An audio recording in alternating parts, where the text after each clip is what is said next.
In silence I dwell, a ghost beneath the skin.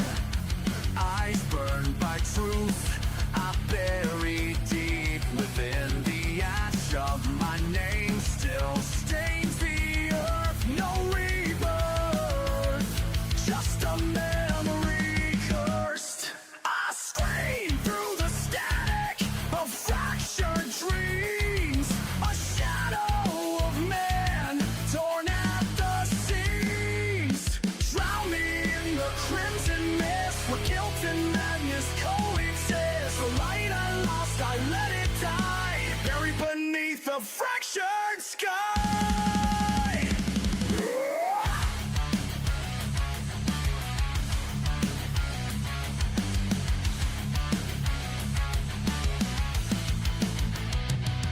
These hands once reached for something pure, now tremble in doubt I can't endure. A hollow vessel built from pain, cursed to walk through fire and rain. No salvation, no peace inside, only echoes of the self I hide. Born from ash, forged in shame. You can't kill what never had a name.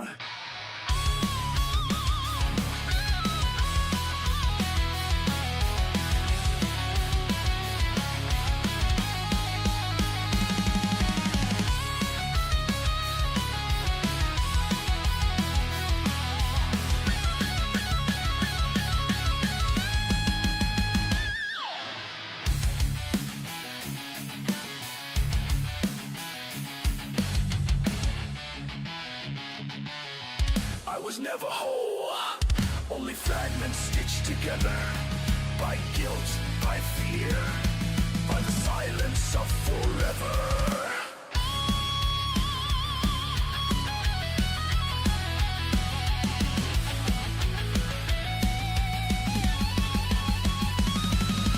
Drown me in the crimson mist where guilt and madness coexist. The light I lost, I let it die, buried beneath the fractured sky. So tear me down in flame and steel, let the pain be all that's real. This ashen veil, my legacy, a soul unmade, no memory.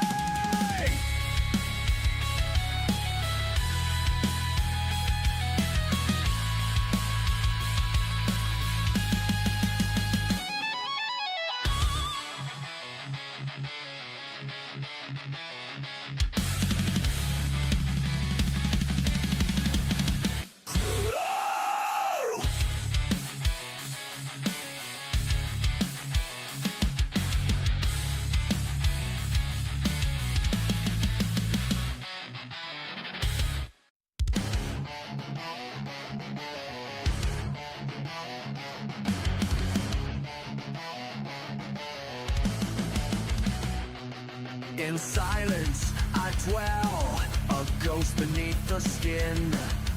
Eyes burned by truth, I bury deep within. The ash of my name still stains the earth. No rebirth, just a memory cursed.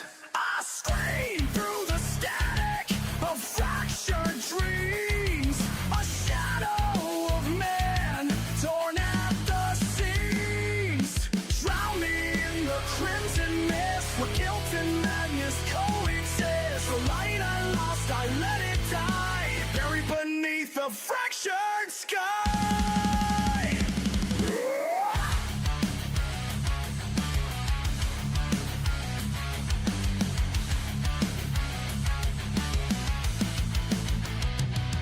These hands once reached for something pure, now tremble in doubt I can't endure. A hollow vessel built from pain, cursed to walk through fire and rain. No salvation,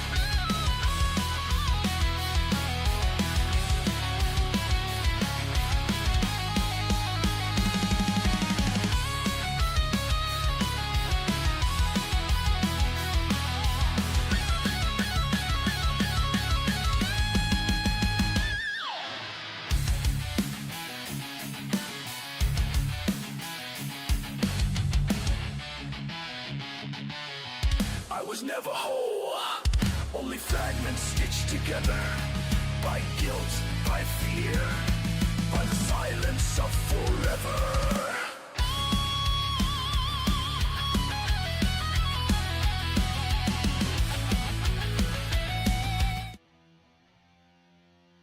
Good evening, race fans, and welcome to Thursday Night Thunder here on Van Broadcasting. Tonight, the HPRL Fixed Truck Series rolls into the most legendary tracks on the schedule for race 8 of this season. We're doing the Seth's Birthday Bash at the Rock 200, Rockingham. We're at the historic Rockingham Speedway where tire wear, long green flag runs, and patience is going to be the name of the game. This place has a way of separating the contenders from the pretenders. The boys from the men, some would say. And with championship points tightening up, every lap tonight is going to matter. Drivers will have to survive stage breaks at lap 40 and 90, gain a little bit of extra points, a little bit of mishmoga on top of those points to get up there in the standings. And then race it out for 200 laps. Strategy is going to play a huge role in who celebrates in victory lane. From the booth, I'm Thaddeus, alongside Trevor, Roll Tide Dyer, and Bobby in the booth, holding it down in production. You're watching the HPRL racing at its finest. Strap in, because it's time to go racing at the Rock. Trevor, I know this is one of your personal favorites. How do you feel about the Rock? I enjoy it. It has a lot to do with keeping your tire on you. Now, you can easily burn up some tire, turn in some fast laps here, but you really have to use that banking to make those fast laps consistent and not have a tire cut down later in the run. So I think that's going to be one of the biggest parts of this race, is who's going to be able to figure out how to use this banking to their advantage, not their disadvantage. But I think this is going to be a long race. We could expect to see, I'm not a weatherman, but I'd put the percentages pretty high for a little bit of drama, a little bit of beating and banging, a couple of cautions maybe, but I do think here we're going to see some long runs as well, because once you gap out, you see the intervals gap out pretty far throughout the order. So I think this is going to be a good bit of action on all accounts to this race. So I'm excited to get into it. Speaking of drama, before we go green tonight, let's talk about one of the most exciting additions to the HPRL schedule, the In-Season Tournament Bracket Challenge. It's a long name, but stay with me. Starting tonight at Rockingham, the top 16 drivers will go head-to-head in a bracket-style showdown. You know, March Madness style. We just got done with March, but I'm still on it. That brings intensity of playoffs right into the heart of the regular season. Simple rules. Whichever driver finishes ahead in the final race advances to the next round. The rounds are going to be today, round 1 at Rockingham. Round 2, Bristol. Round 3, Kansas. And the final round, the championship round, Pocono. The stakes, pretty big. For rounds 1 through 3, each advancing winner earns an additional 10 championship points. Then it all comes down to the final showdown at Pocono, where the tournament champion grabs a massive 25-point bonus. That is a win or lose type points advantage for the championship, while the runner-up still takes home 10 points. This is going to add a whole new level of pressure and excitement to the mid-season stretch. Every battle on track now means more than just a race win. It could decide who moves on in the bracket and who moves on to become a champion. Now, what do you think of that? Trevor, I know you're going to the University of Alabama. A bracket challenge. Like, how would you feel if you were a truck? Or sorry, if you were driving a truck. If you were a truck, you'd be in the movie Cars. Great movie, by the way. Like, how would that put pressure on you, knowing that many points were on the line? So it It would really, as a driver, it'd probably stress me out a good bit. I know that they've got some power rankings according to the way that it's formatted, where the first driver is racing the last driver. So I do think that there is a little bit of quote unquote bias there, but I mean, this is racing. All it takes is one spin, one little incident, and it puts you out of the entire bracket. So I think that the key to this is going to be consistency, but I do think we're going to see a little bit of pressure put on these drivers from that, and so I think it's going to be very stressful and going to cause a few good moments.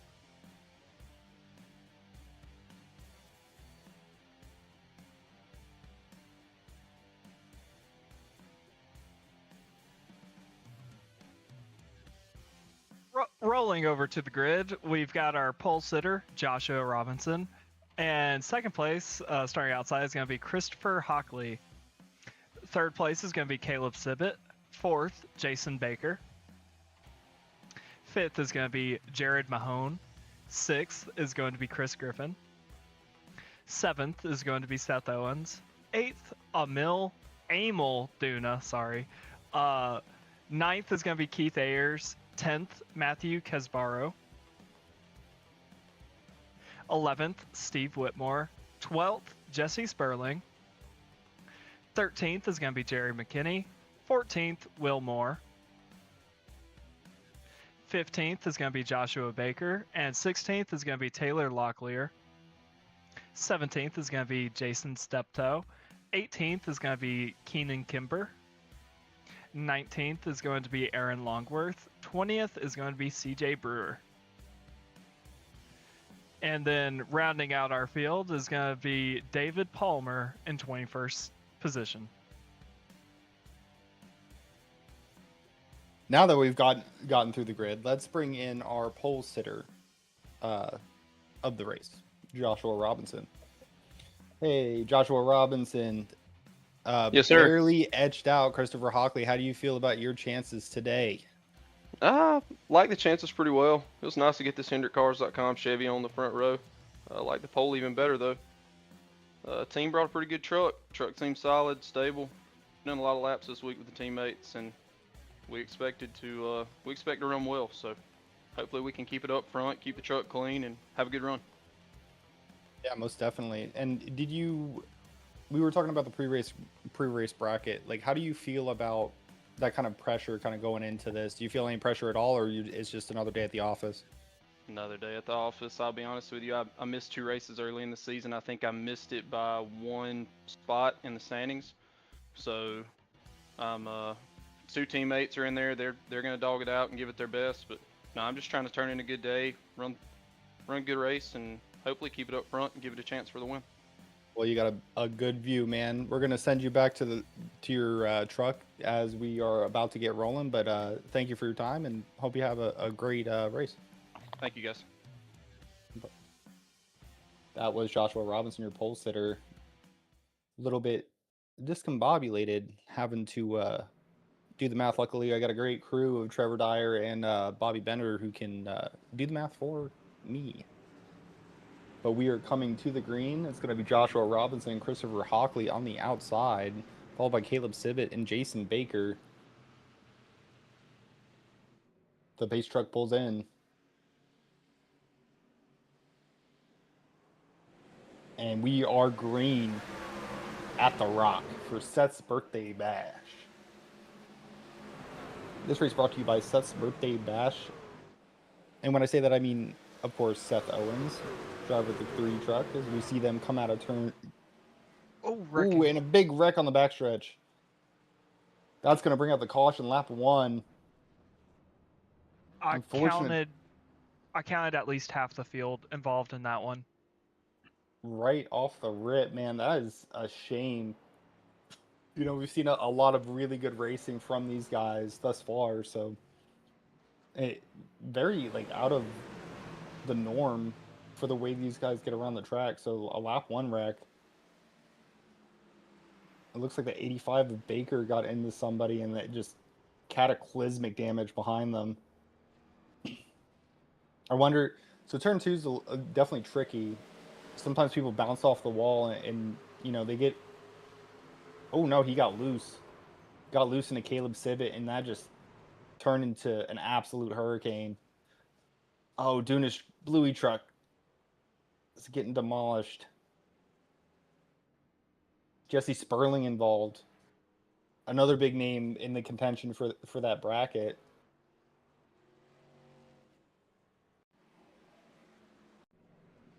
A lot of trucks are going to be in pit row 2 for damage. Now, Trevor, you've gotten damaged early in a couple races. You know, majority. I will give you credit, not your fault. Um, what do you think moving forward? Like the mindset. What is your mindset moving forward when something like that happens? Like very beginning of the race.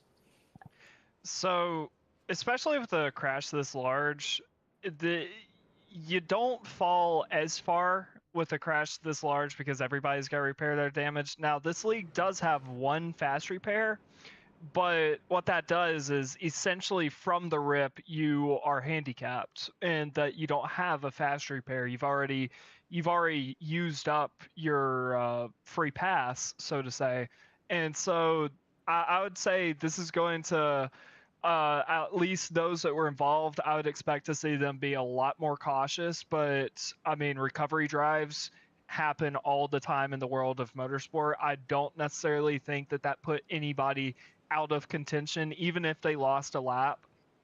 I think that this is going to definitely make some people feel like they're fighting an uphill battle, but we've seen it here and anything can happen.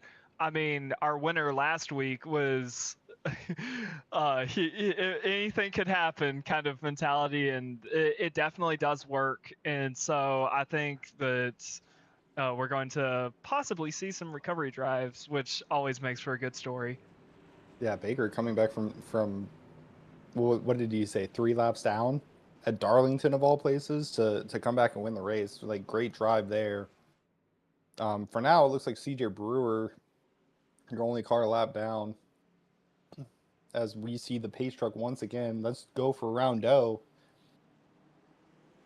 We're going to get Christopher Hockley this time leading the charge on the inside lane. Man, it's a beautiful thing to see these guys back at the Rock. Fantastic track. I remember growing up watching some of the races. I believe, I want to say it was Bill Elliott won Dodge's first race when they came back. So let's see if a Dodge Ram can win today. You see Chris Griffin in the 12 in that Dodge Ram back there. Like that's pretty much the paint scheme that Elliott ran. Won at Rockingham against Matt Kenseth. Super cool race to watch. There's the birthday boy. Fortunately getting passed by Steve Whitmore right now on the inside of the 17. Josh Robinson in a little bit of trouble. He's fallen back from that pole. But he might be kind of saving. This track is pretty abrasive to tire, Trevor. It is. I mean, all it takes is a little bit extra wheel steering angle to put in some heat, and once you burn off a set of tires, once you overheat a set of tires, there's no going back. It is essentially a one-way street for tire wear. You can do some stuff to bring the tire back to life, but it will never be the same tire. So as we see these guys battling early on, I'm sitting here wondering what that's doing to their tires. Now, obviously, you got to fight for that position, but at the same time, you don't want to fight too hard. Otherwise, it can essentially shoot you in the foot, for lack of a better term. So I think that with these battles going on, we're going to see less and less of it as people start encountering that tire wear. So this right now for Steve Whitmore, he's up to third place, but Christopher Hockley has taken off. He has gotten a 2-second lead after that restart, and he is adding to it. You know, definitely a very skilled driver. We saw him win at Talladega, and you know you can call Talladega like a fluke, but that's the champ right there. He won the championship last season in the HPRL. Unfortunately, we had not been established to broadcast that beautiful season, but now we're here, and he's definitely letting the crew know, like, hey, I'm still the best right now, because he is absolutely booking. And Trevor, you've had a few races like that. Most definitely. It's always good seeing building a gap pretty early on, because what that does as your tires wear, it gives you a big cushion where you can pull a big gap and then essentially just kind of coast, for lack of a better term. You can just sit there and coast, put in just your normal lap, not really abusing the truck, and everybody behind you is going to be burning up their tire trying to catch back up to you, and by the time they've caught up, they've already burned down all of their tire, and you've been sitting there conserving your tire the entire time, and you just pull right away. And so you can really see some extraordinary stuff just from early race gaps, so to say. And I mean, also, this shows early. I mean, this is three races in one. This is stage racing. We have three different stages, and as we've seen so far this season, we've seen the first stage and second stage be a bit more of a brawl to get as more or less heat races to the third stage, where you get your long run, and that's where you finish in second stage. That's where you're going to start stage number 3 for the most part. And so we've really seen these guys duke it out early on and be able to just show their pace that they have. And so, as along with that gap, this really shows Christopher Hockley is prepared for this race. Yeah, he's definitely prepared for a lot more than that. But when you won a championship, I think going into the next season, you have so much more confidence in yourself. You see the one car of Taylor Locklear up in the wall, trying to run that high lane, but he'll keep going. Um, you gain so much more confidence in yourself from winning a championship going into the next season, being able to hold that title.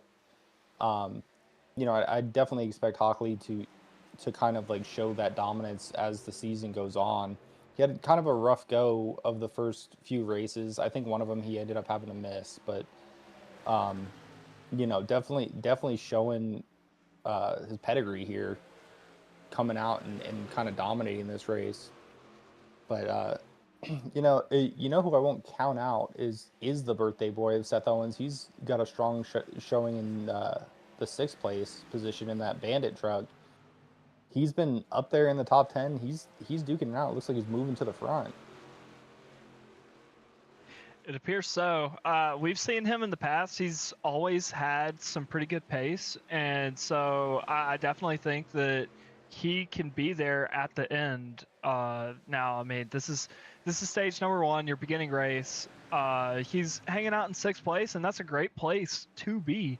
So I think that he can really make some moves on some people, save some tires, as he's already on 5th place in the battle for 4th, and he's actually, as I'm saying that, he's diving for the overtake for 5th place, and 4th place is not that far up the road.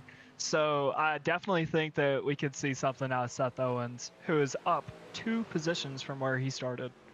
Yeah, Seth Owens trying to put that car 3 in P3, and that Keith Ayers paint job, very cool. It's very cool to see kind of like the coinciding paint schemes.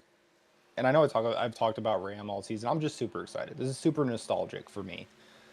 Seeing Dodge in there, I'm a Ford guy, but any American brand that comes to NASCAR and supports NASCAR and kind of shows out is a huge fan of it. You have Keith Ayers in the 38 truck, but he's throwing that back to Sterling Marlin of the Silver Bullet, and that's one of my earliest memories of watching NASCAR, or earlier memories of watching NASCAR was I think it was 2002. He was leading the Daytona 500. He jumped out of his car under a red flag and pulled his front right fender out because he had a tire rub, and he was leading the Daytona 500, hadn't won one yet.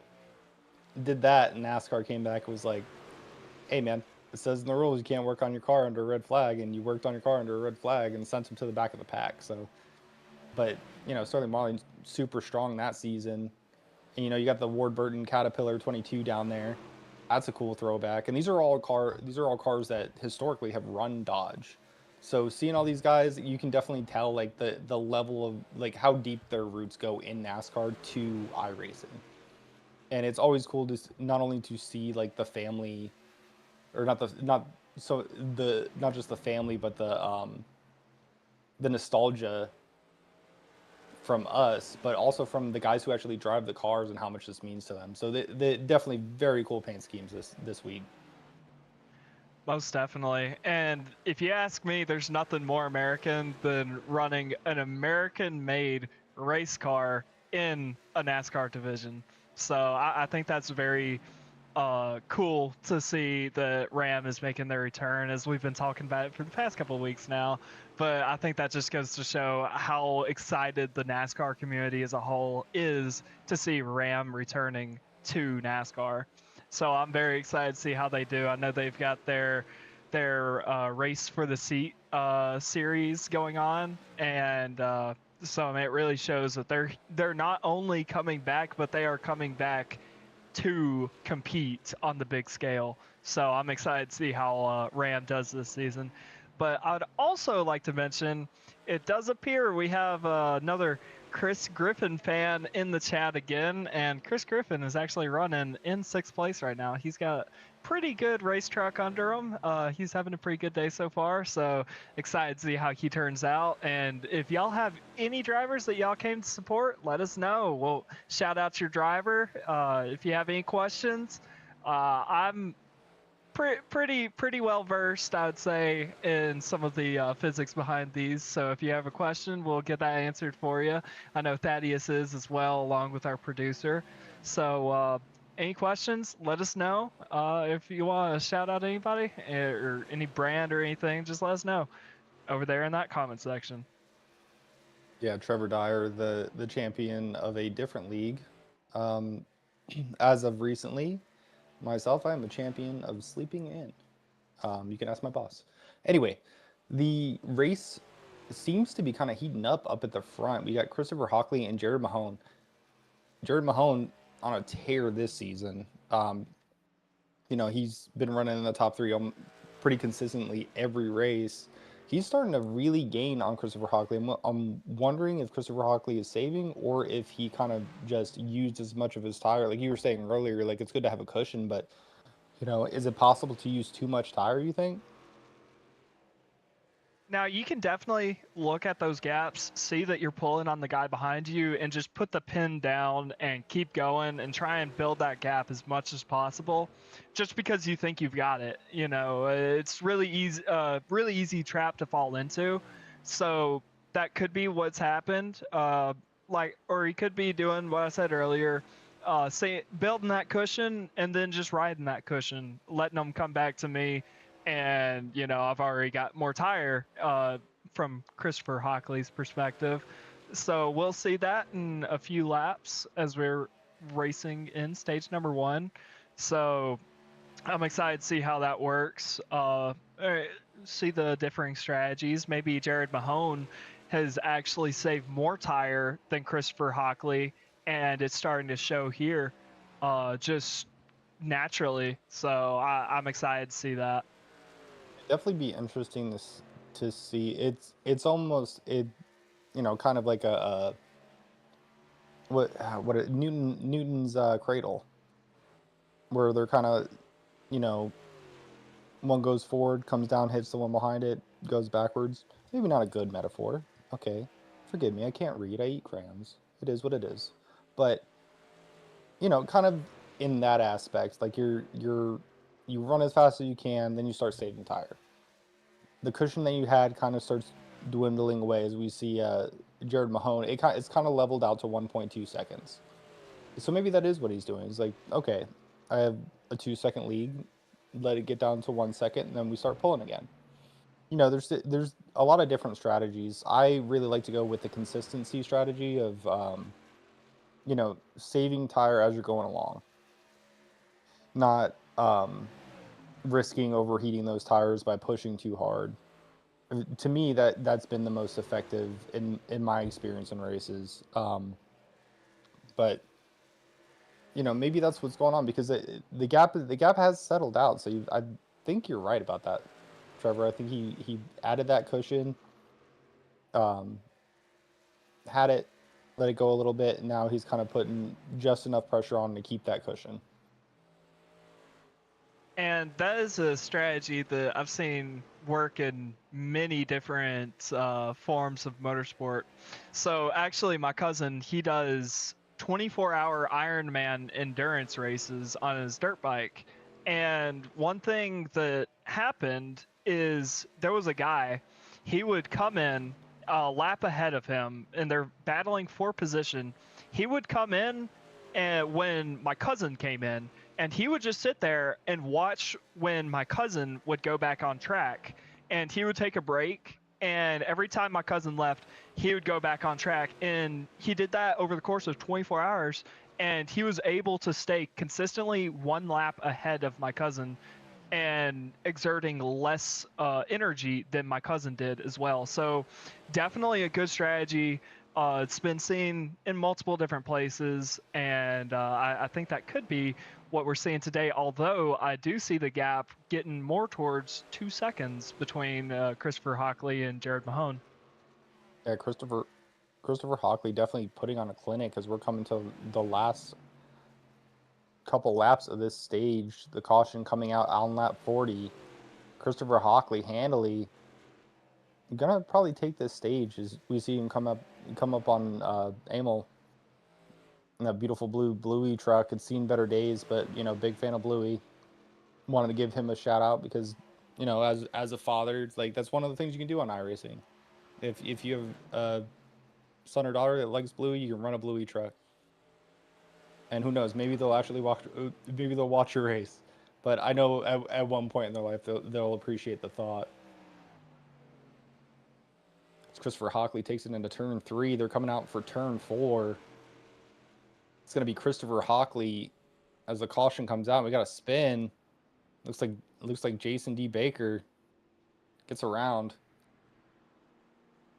This track kind of challenging for some of these guys. I would not take Jason to. Oh no, he got wrecked. I see Jesse Sperling comes out, hits the wall. He's racing Jason pretty hard. And just a little bump. Gets him loose. Jason almost had it and just nailed by the 38 of Keith Ayers. Unfortunately, ooh. Now that one is probably gonna hurt. Yeah, that dog is tracking already. So Jason Baker, unfortunate luck. Maybe retaliation. Who knows how they were racing laps prior to that, but Jesse Sperling getting in the back bumper and kind of I don't want to say ending his race because he's still running, but definitely has another hole to dig himself out at. We are going in for pits. Go ahead, Trevor. And I do think that potentially could shake this race up. We saw the 38 of Keith Ayers running in the top 10. Oh, Hockley just missed his box. Coming into the pit, missed it twice. And I was just talking about things shaking up. It looks like it's shaking up a good little bit here. We've got one top 10 driver that just got involved in a wreck, and our current stage 1 winner cycling out to, I believe that's 7th place after missing his box twice. So things are definitely getting wild over here at the Rock. Super detrimental to his race. How about we bring him up and ask him about his stage and see what happened there.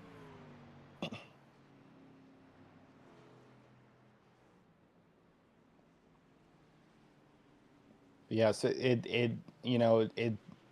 tracks like this is always rough when you're leading that pack, and you make a mistake and now you don't have that advantage of track position anymore.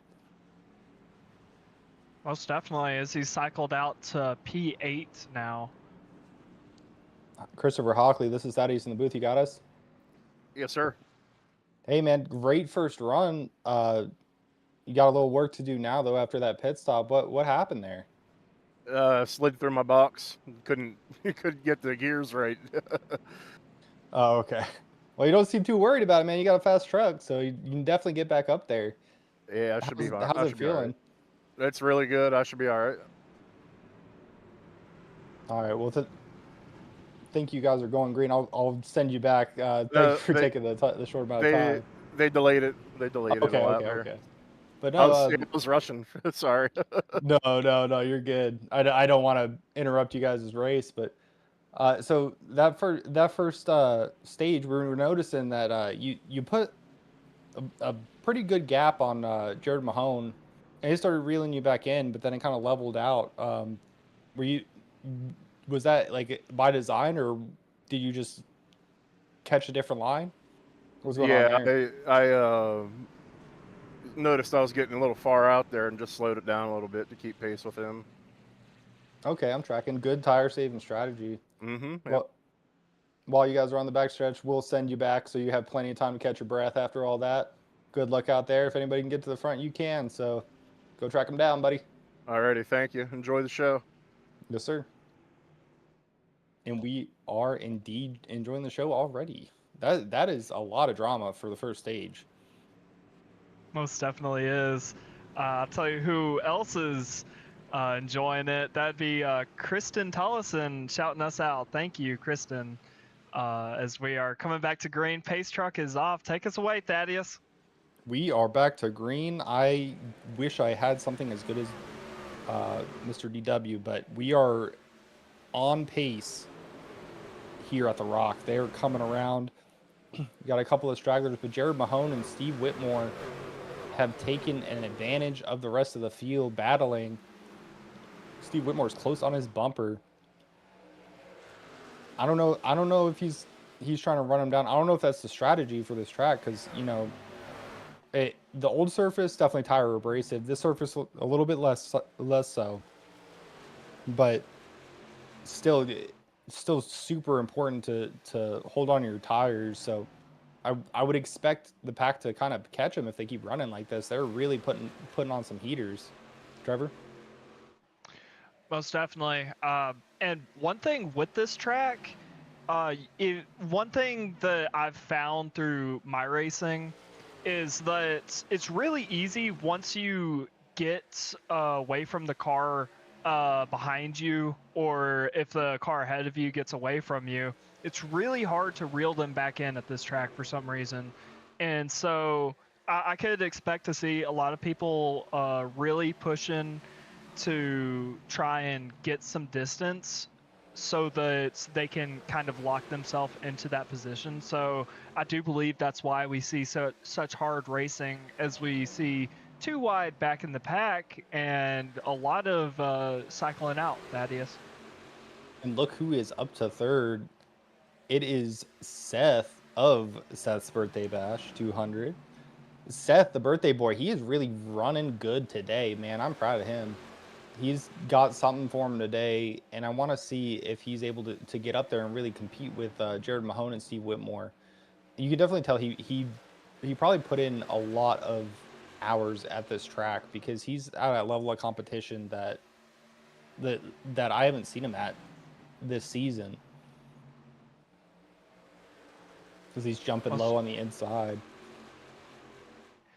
He's battling hard for that third place spot, and the inside line here is pretty dominant, but I have seen the outside line work, as it just did actually. Christopher Hockley taking that third place spot from Seth Owens, but I'm excited to see how this is going to shake out. We've got pace, we've got consistency, and we've got a little bit of looseness actually.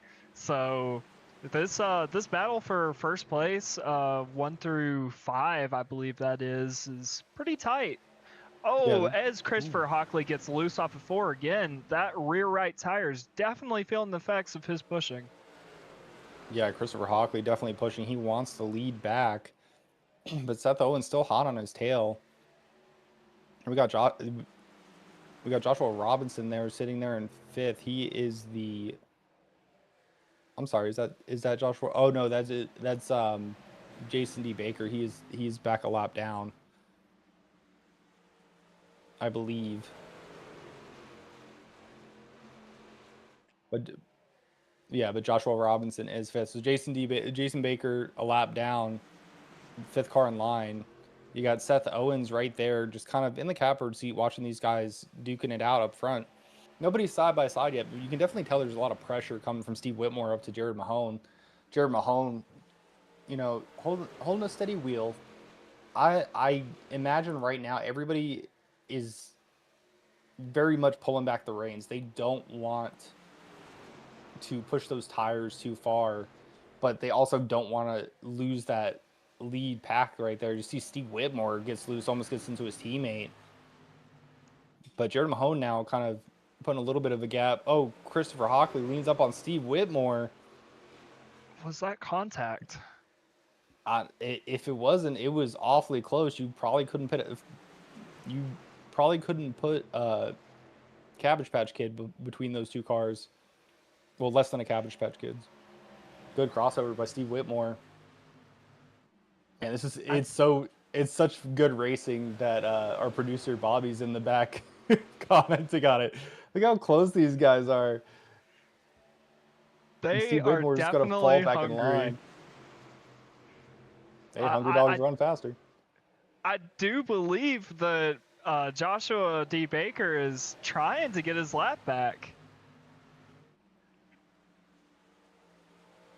As he's battled up to fourth place on track right now, he's almost looking to move through Steve Whitmore in the 70 truck, trying to fight for that position. He does not want to be the lucky dog because lucky dogs do get a EOL end of line penalty when they come around. So he's really fighting, trying to get that position for the next restart, because starting from the end of the longest line into stage number 3, as he is currently the lucky dog candidate if he's only a lap down, would be pretty far back for him to want to try and make something work out of stage number 3. Not impossible, but definitely hard.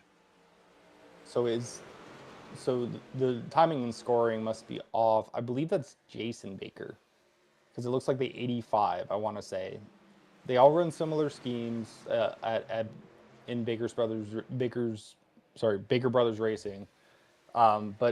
But he does have, yeah, that is Jason Baker. He does have the USMC on there. Apologies. So he's definitely trying to run back up and get his lap back.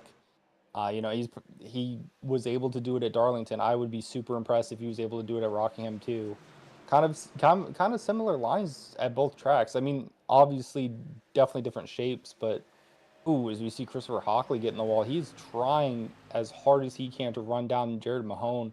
I don't know if that's the strategy I would go with the abrasion here, but he was able to do it with Darlington. Darlington's I would say a tad bit more abrasive than the Rock when it comes to tires. But man, he is really pushing it there. You see him right on the bumper, Steve Whitmore. And now, I could say, I know you've talked to me a good bit about this, Thaddeus. Christopher Hockley, he is really wanting that lead back. Now, me, I have a tendency to be a bit uncomfortable if I'm not leading a good bit of the time, if I know I've got pace. So I do see that Christopher Hockley might be falling into that same symptom of just really wanting that lead, and he could potentially be blistering his tires doing so. I know I've done that before. Very easy to do when you're trying to chase that pace.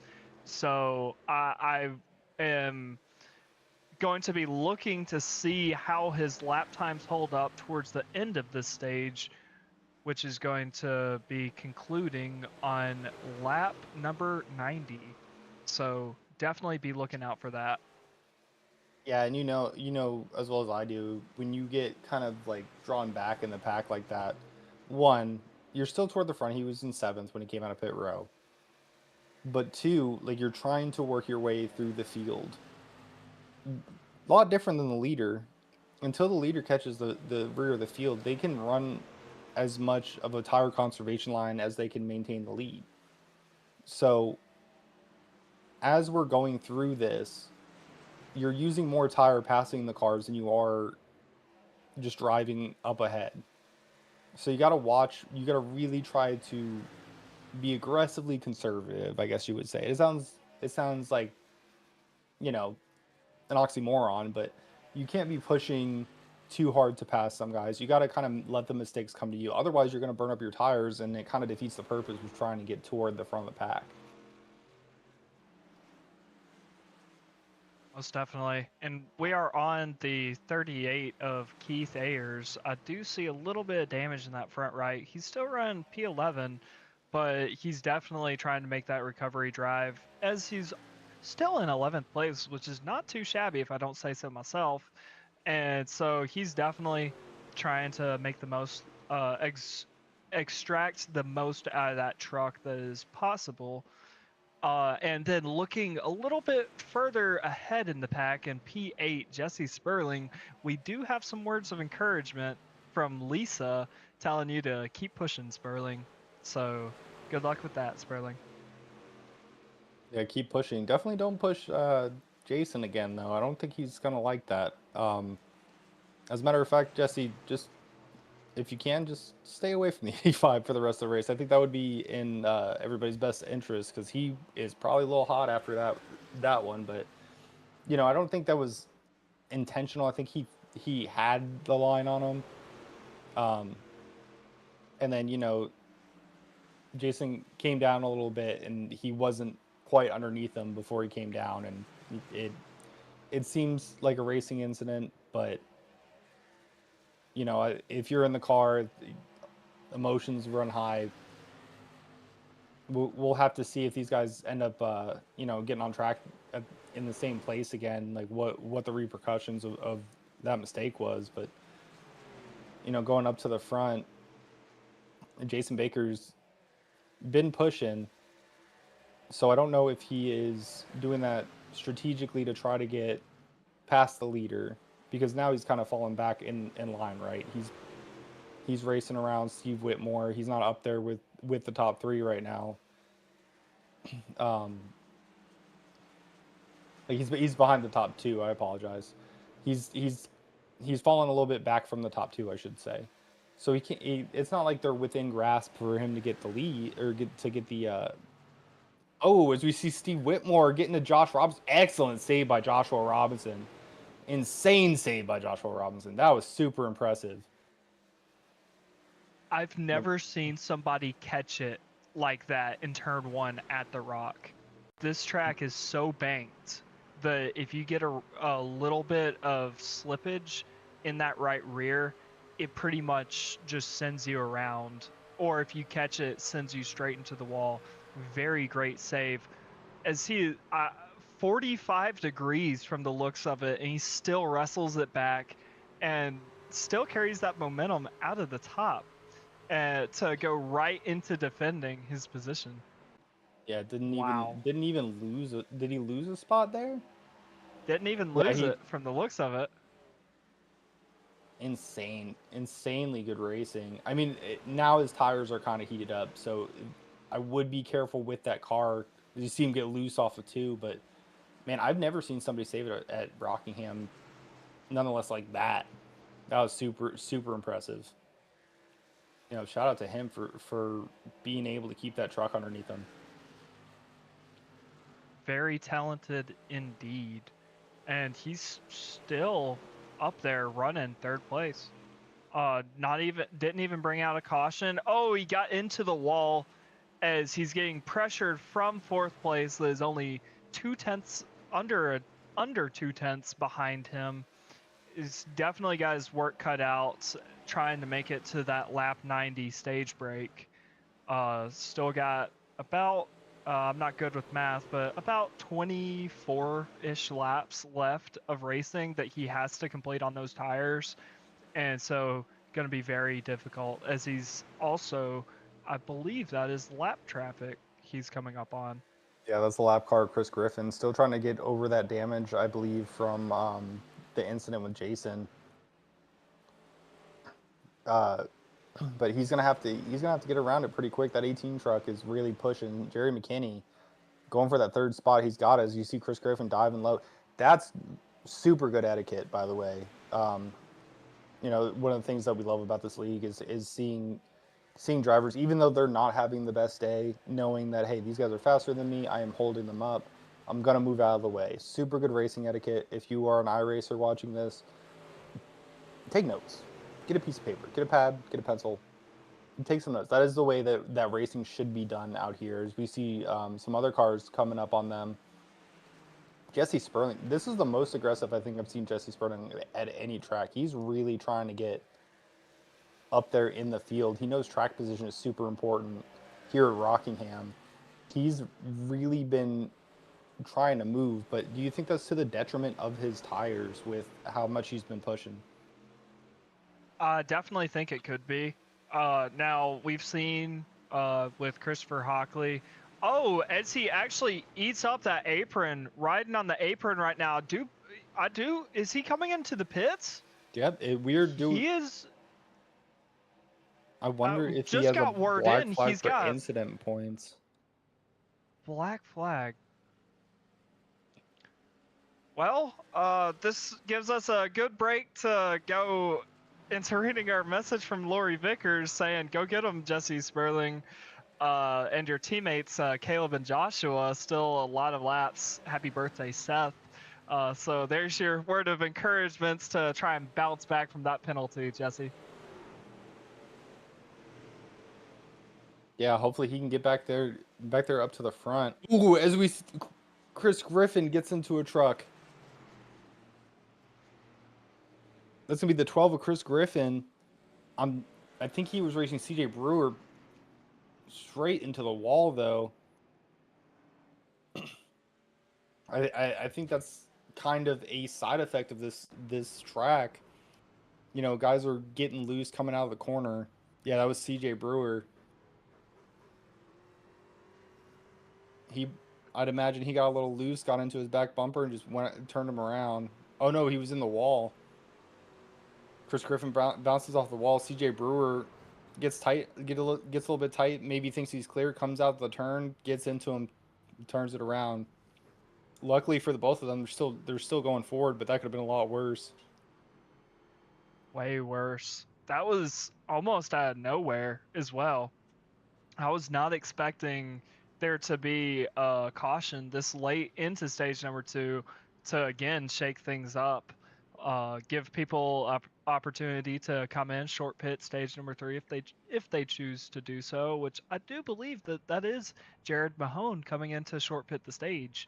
So give an opportunity for a little bit of strategy differentiation, and as well another race, a little dash to the caution to sort out where they want to be for their stage points, as we get a good look at that bluey truck from Emil Duna. Yeah, Emil running that for his daughter. He came in and told us earlier today. Didn't think he was going to get any airtime. Emil, you were wrong. The Bluey truck's beautiful. We love it. But definitely some cool strategy being played out. I think Jared Mahone going in and short pitting the stage is definitely a good call, in my opinion. You stay out. You have way fresher tires on a track that, awards or rewards people who have the fresher tires or can save the tires for longer. We see them stack up side by side, getting ready for this restart. Definitely the strategy call I would probably make in this situation. But once you get to that stage break, do you stay out? I don't think I would. 20 laps. You don't want to be 20 laps down on fuel unless you can make it the full 100 laps. But Most definitely. Oh, go ahead. And there is a bit of risk in short pitting the stage. Now, there's only, I believe that's going to be 5 laps to go, so you're not going to get too much heat in those tires, but they still do heat up, especially at a tire abrasive track. could be a little bit detrimental in the later run, but I don't think that the window is going to be long enough. As we come to Oh, green, going to green, leader Hockley. hard into the wall on that restart. I'm wondering if he spun his tires and somebody kind of got into him. That was a hard lick right there. That's gonna lose all those positions. Really bad break for Hawk. Yeah, he spun the tires. Nobody got into him, but definitely you can definitely tell by the angle of the truck that was a tire spin. Terrible, terrible luck for Hockley, the defending champ. He's gonna have a lot of ground to make up after that one. But luckily he only has to hold on for 4 more laps, as Steve Whitmore's going to inherit the lead from Jared Mahone. The 70 to 26. Go ahead. I do wonder if that was caused because of the old tires, because I don't believe he had pitted. So I do wonder if he wasn't expecting the tires to be as warm as they were or as wore out as they were, and just a simple miscalculation on his part. But we do have a question in the chat saying from Lori, curious what was the black flag for, as Lisa agrees. Now, that could be a penalty given out for too many incidents. So right there, as you saw somebody get into the wall, that could potentially give you a 2x, as we call it, for contact with another truck, a wall.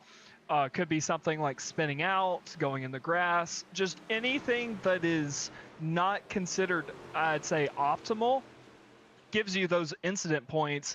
And some leagues will actually give you black flags for having too many of those incident points. And so it is very possible that was the culprit of that black flag for Jesse Sperling. Yeah, so to break it down for you, as we come to the stage break, to break it down for you guys at home a little bit, as Trevor was saying, each time you hit something on track, there are incident points that the in race that the game will give you. If you hit another car hard enough, that's 4x. And what it does is it has a running count of how many times you've hit something. If you spin out, that is a 2x. If you go off track, that's a 1x. So if they were to go through the infield here at an oval track, so each time one of these events happens, the iRacing is taking a tally of it. Some leagues, maybe I would even go as far as saying most leagues, have an incident point limit. So let's say that the incident point limit here is 16. Well, you hit 4 cars, you've hit that incident point limit. Once you pass that incident point limit and get to that 17x or above, you will get an automatic black flag from the game, which means that you have to serve a penalty. So that might be just because of how hard the racing is here. Sometimes this is on a computer. There are mistakes that the computer makes. There's a thing that's very common in iRacing called netcode, where you won't actually hit a car, but it will still give you an incident point. The racing is so close here. I wouldn't be surprised if some of those incident points were netcode and he got black flagged and had to come in, as we see everybody coming in for pits. While we're in for pits, let's do a quick ad read. Do you like veterans? Well, whether you like it or not, you're listening to one. Do you like racing? You're watching iRacing. Pretty safe to say you do. But I don't like to make assumptions. If you like both, and that's okay, we're not judging you, we're Veterans and Affiliated Networking. We're a soon-to-be nonprofit, and we need your help. Yeah, you. At home, watching on YouTube. That's you. We help veterans with all things iRacing, whether it's racecraft, paints, or hey, broadcasting. We need producers. If you're a veteran and you're listening to this and you want to come and learn how to produce one of these videos like Bobby does so fantastically with the beautiful graphics that he puts up on screen, hey, you can contact us. Our email's right there, veteransandaffiliatednetwork@gmail.com. We want you to come and help veterans and kind of give them a way to cope with, kind of the issues that you come home with, or with the stresses of being in the military and getting out. So if you're interested, you know what to do. Get in the van. We have candy. Maybe. Anyway, back to you, Trevor. That, I've got to say, is a very enticing promise of candy. I think you've got it sold on that one. But as we're coming back to green, I'd like to go ahead and give this second opportunity to say that if you have any questions, we've already had some questions, any shout outs, go ahead and let us know in the comments and we will get to you. And we are back green, no drama this time, out of turn number 4, that is. And we do have some shuffling back in the pack as we're coming out turn number 2, still too wide for the majority of the pack. And we are already cycling down to the bottom of Jared Mahone for that lead position. People are still shuffling, but the top 5, 6 have already got it sorted for the most part. And we will continue watching them as we are in the last stage of the race. We've got 105 laps to the checkered. You are live here on Veterans and Affiliated Networking.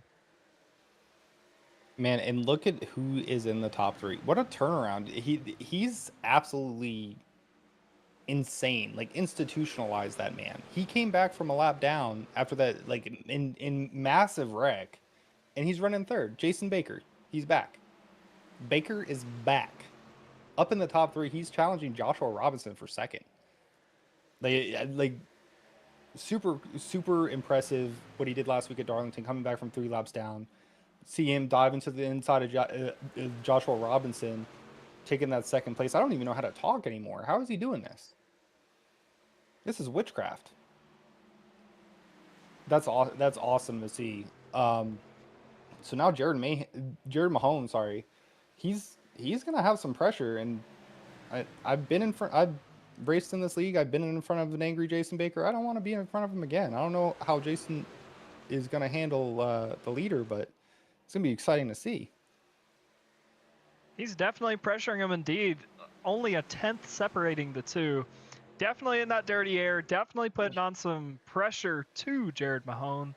And I've got to say, Jason has never broke composure this entire race. This entire time, he's been working at one goal and one goal only, and it is that top spot. And that is showing now as he looks potentially for a move into turn number 3. Thinks better of it. He's just going to wait and find his move as it appears he has found it, and he's going to dive it into turn number 1.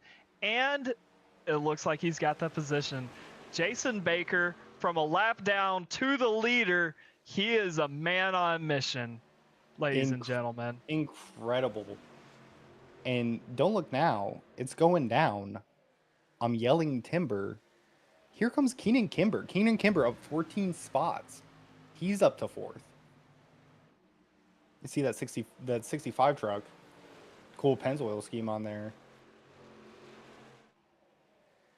Definitely doing super good today. You know, it's really fun to see where these guys really shine, because everybody has a different track that, that kind of plays into what they're doing on track, like their driving style.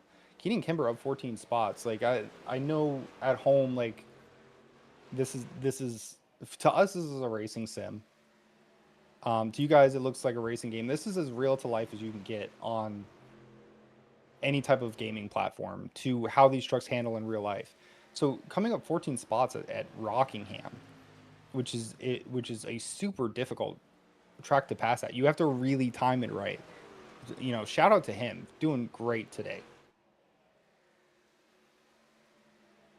And also Christopher Hockley up to 6th after the wheel spin on the restart.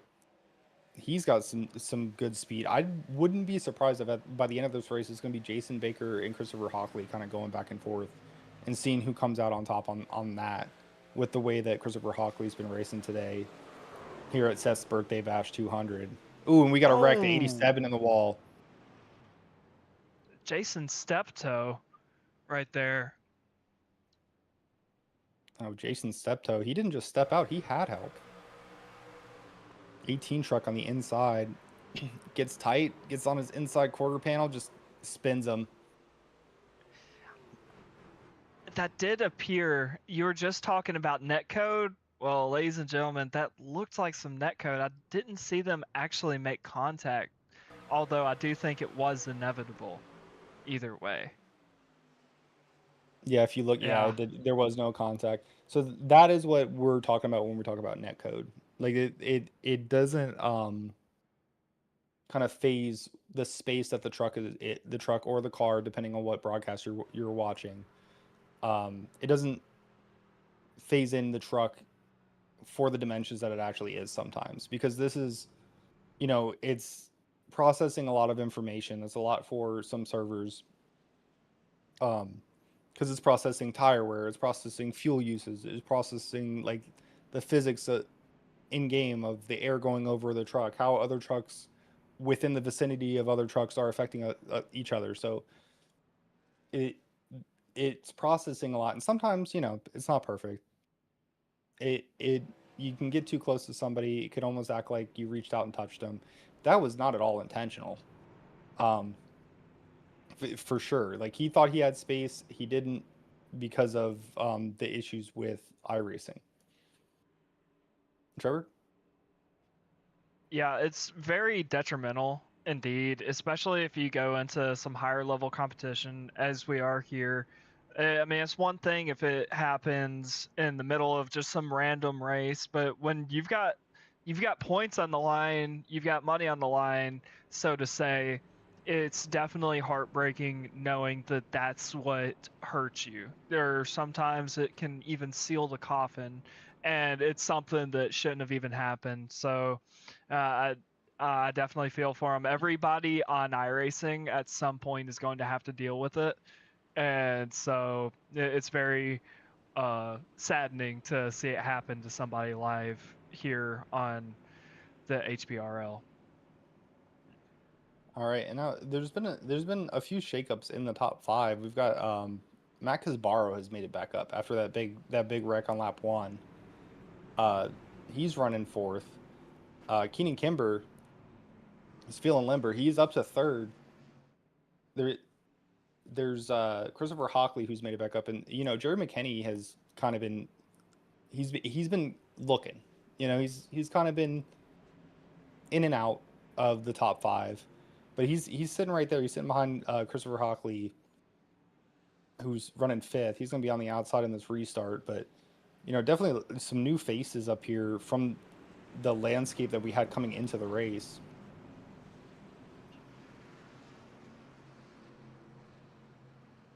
We are about to go green. That pace truck takes a very odd angle into pit row. But who's not going to take an odd angle is going to be Jason Baker. He takes off. Good restart from the Devil Dog today. But now Keenan Kimber is going to challenge for 2nd place. Jared Mahone and Keenan Kimber side by side coming down the backstretch.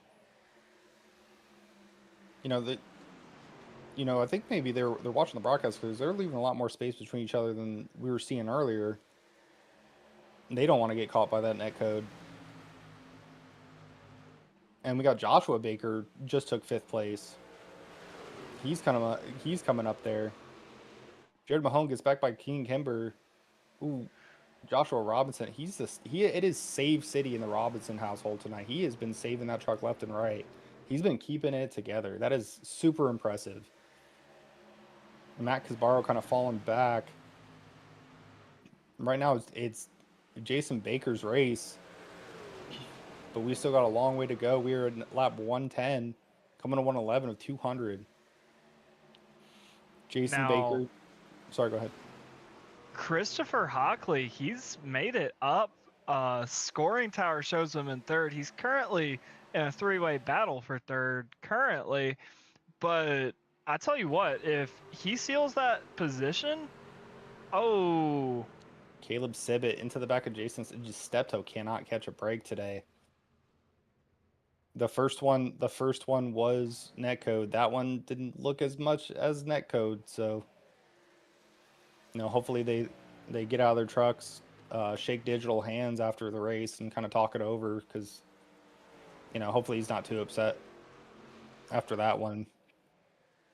we are still green though, and as I was saying, this battle for the top three, we've got Jason Baker who came back from a lap down. Oh, Robinson into Kimber. Kimber saves it. Gosh, dang, dude, these guys. This is Circuit City Save City here, and it is on sale today. What is going on? We talk about the talented drivers in this league, and we've seen it since day one at Daytona. And this just goes to show why we hold these drivers so high as far as talent, because it is very hard to find a group of drivers that has such a control on their race truck to be able to save these incredible saves. I mean, the majority of the people out there, I would say, that I've been around at least, it's you don't see them saving as many saves as there are in this league. So very talented indeed. I am really excited to see this racing. I look forward to it. But yeah, no, speaking of the racing, third time's the charm for the top three. This is shaken up to be a very, very enticing third stage, as we've got three powerhouse drivers that have established themselves this race up in the top three, all battling for that top spot. Christopher Hockley, we saw him in stage one pull away and just kind of coast to a stage one win. We've got Jared Mahone, who's been challenging all race, led some laps as well, and he's had a very good night already.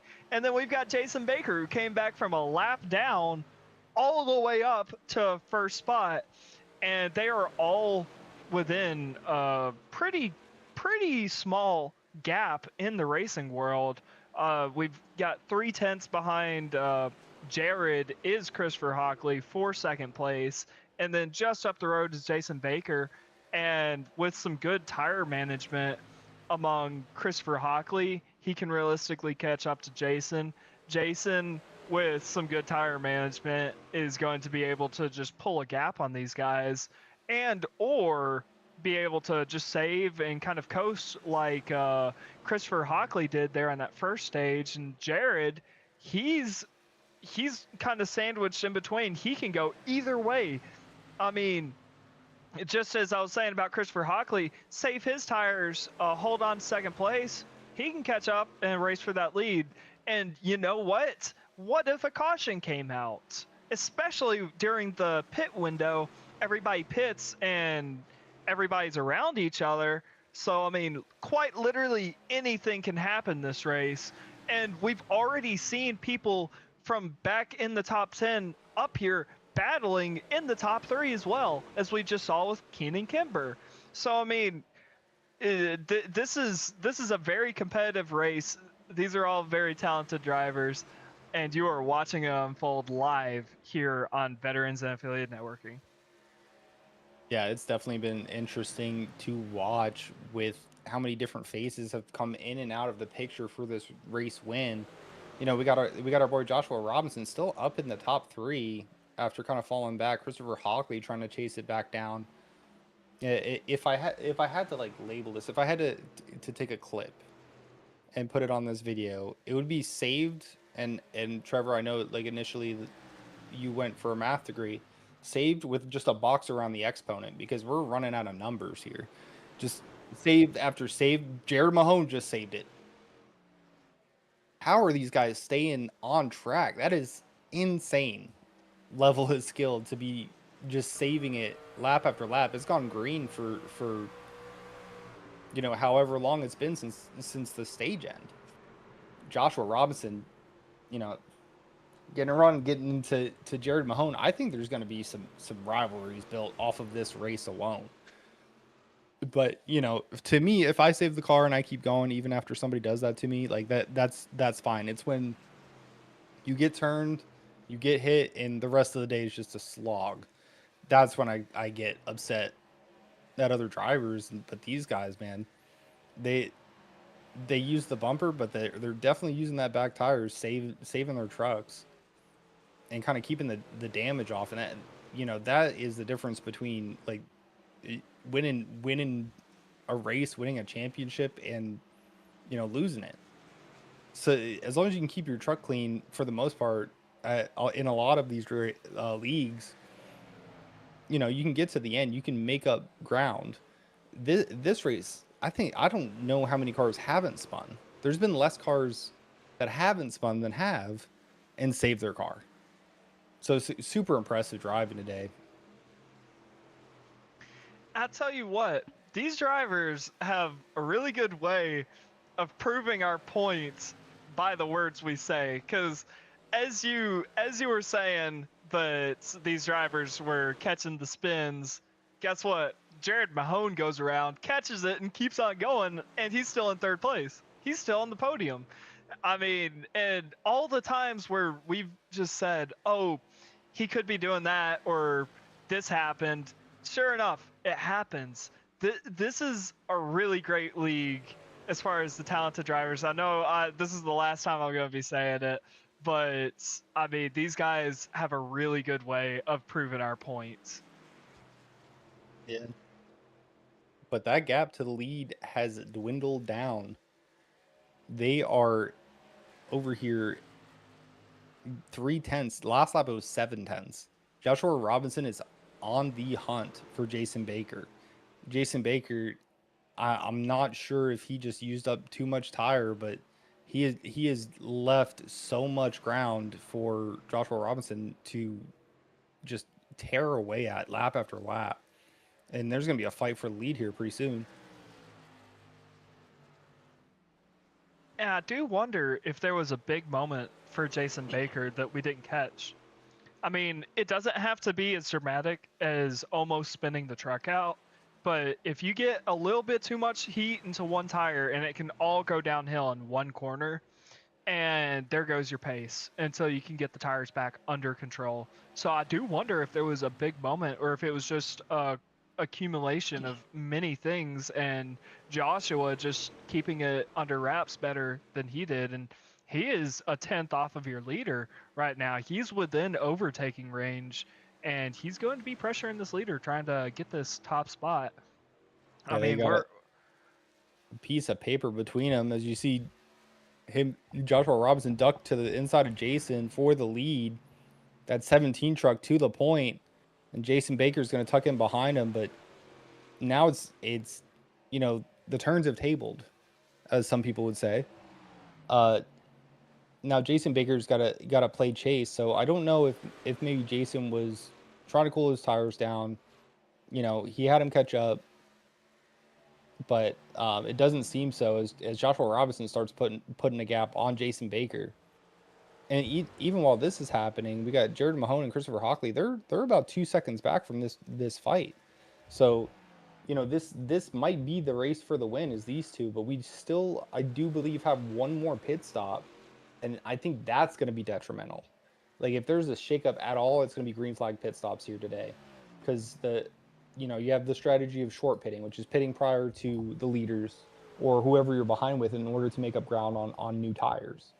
And then you have the strategy of staying out until the caution comes out. That way you have, a good portion of the field a lap down, and you can get tires with those cars a lap down without having to worry about losing any positions. So there's a lot of strategies you're about to see play out here in the Seth's Birthday Bash 200.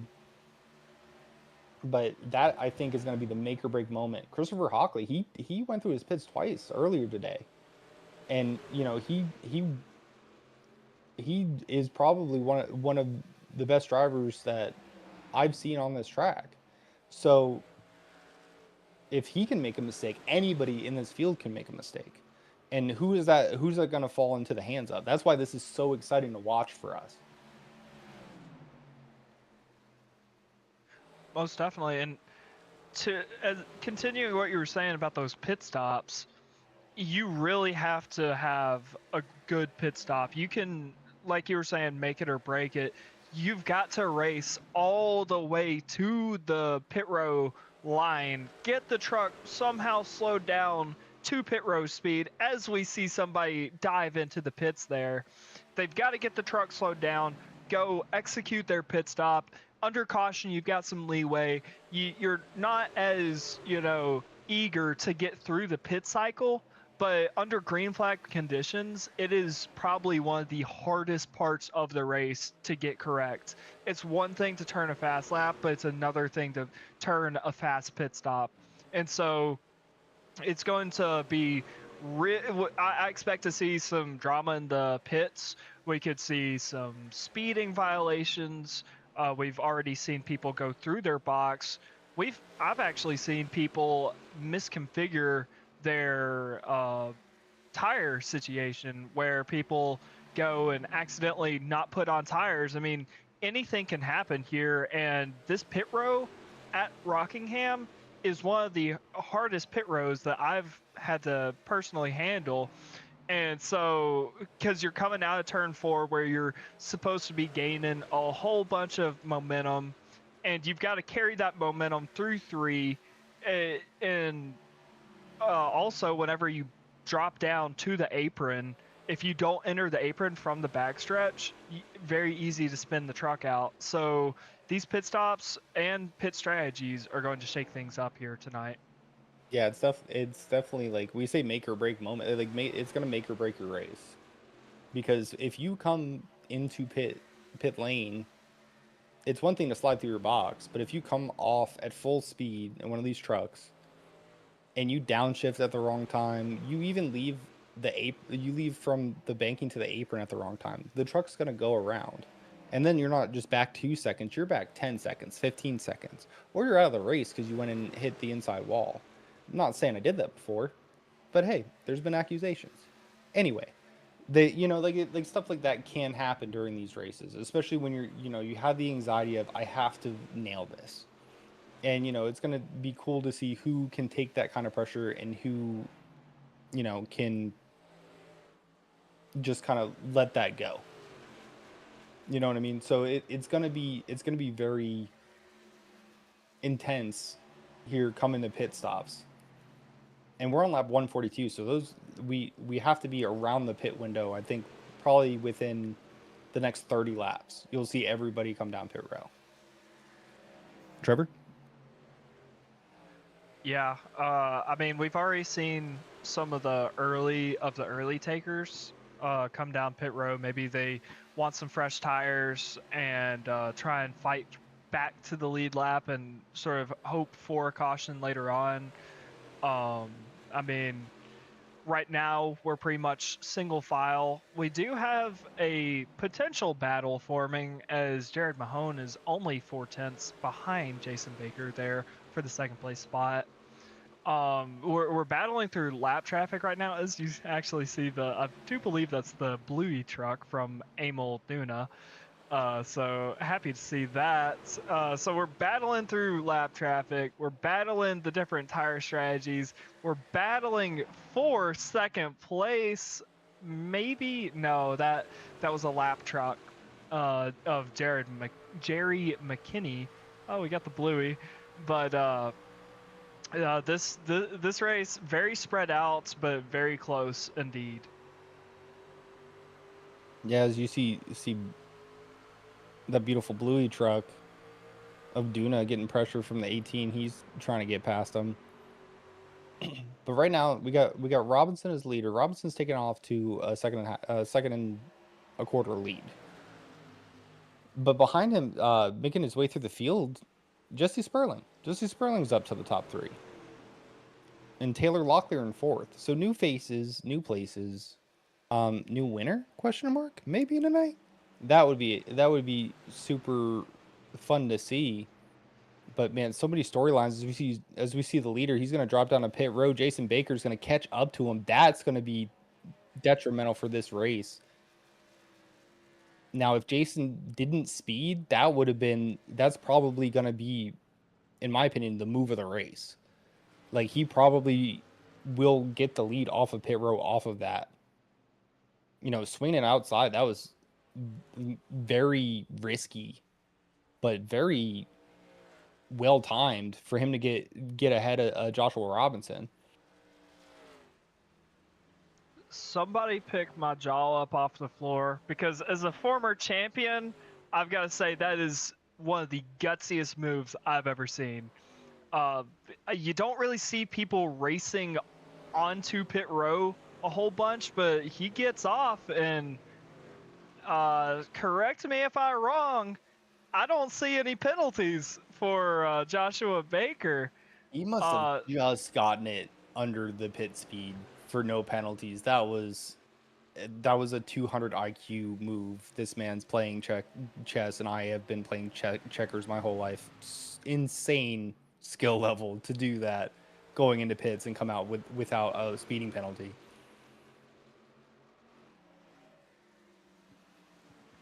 Like playing checkers, I'm playing tic-tac-toe. That's probably gonna win him the race if he can get away with it. Like if he can continue to lead for the rest of this race, that was what won him the race. Most definitely, and he's pulling up. I do believe that's Jared Mahone that he's pulling up on, who appears to be back in the field. That something definitely happened with him. He was running top 3 earlier tonight, and he is back actually at risk of being lapped now. Or actually, no, he's already lapped 2 laps now. So tough break for him. I do wonder what happened, but we've got Seth Owens here who's been lapped, and he is currently running 4th in his Seth's birthday bash 200 at Rockingham Speedway. But man, this race is really spread out among everybody. I mean, we just saw, we see the gaps over there on the scoring tower. Which, I mean, that's kind of to be expected here at Rockingham. As I was saying earlier, it's easy once they get kind of out of reach. It typically doesn't bring them back to you for quite a while. So you do see a lot of spread out racing, as we've seen people move through, these leaders move through lap traffic. But this is going to keep on spreading out as the race goes on. Baker currently a lap down, but coming fast, trying to figure out where that leader is, get his lap back, and hopefully not catch a caution, because that would be detrimental to his race as well. You've got, let's see, 15 cars on the lead lap. Caution comes out now, as you can see the beautiful graphic that we have up there. It looks almost like it was hand drawn by me, with the numbers of all the cars up there. Your leader currently is the 1 car, Jason Baker, the 85. So if it stays green, he will definitely get his lap back, because he's short pitted already. He's got the faster tires. He is more than likely catching the leader. But if a caution does come out and he hasn't quite gotten there, that changes the entire landscape of the race. Then you're fighting through traffic, and we saw how that went for Christopher Hockley. Christopher Hockley currently in 11th.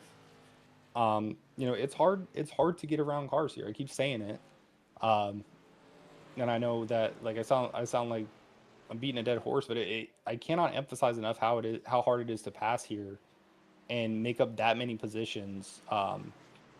This track, it does have multiple grooves, so it's easier to pass at other tracks, say like Martinsville or Nashville. However, the way the grooves work is you go in low, drift up high, and then come back down. And if somebody's in your way when you come back down, you're not making that pass. Or if you're down low and you can't drift up, you don't have enough momentum coming off the turns to get past the car that's beside you. So it's going to be interesting to see how they go about getting back up there through the pack. As Jason Baker has just caught Locklear and he is gone. So Jason Baker back on the lead lap. That's bad news bears for the one car. He's on a tear. So the one car I would imagine would be on pit row either as soon as he can be, or he's trying to wait for that caution to come out just so he has some type of buffer between him and the 85 car. Trevor? And as you were saying, it is actually pretty likely that there could be a caution. As you look over at our track map, you'll see that people are pretty bunched up, maybe not directly racing each other, but the field is pretty packed together in certain spots where, anything could happen. So, caution could very well come out before the one of Taylor Locklear, our current leader, actually pits. So it's a bit of a gamble. I don't know. I'm certainly not old enough to gamble, but if I were, then could be rolling those dice, trying to wait for that caution. But it's just a risk you've got to take. Once you lock yourself into that strategy, there's no takesy backsies, and you are essentially locked into that. You've got to go as long as you can. Otherwise, it's going to put you even further back. Yeah, if you're sorry, go ahead. Steve Whitmore just pitted. So Whitmore in now. Yeah. Seth Owens in now. So the one car, the lone survivor right now.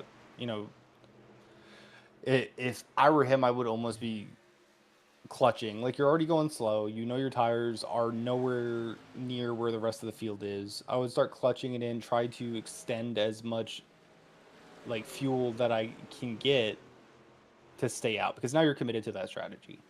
This is shaping up to be maybe a mistake for staying out, because Jason Baker, it looks to be back in second place.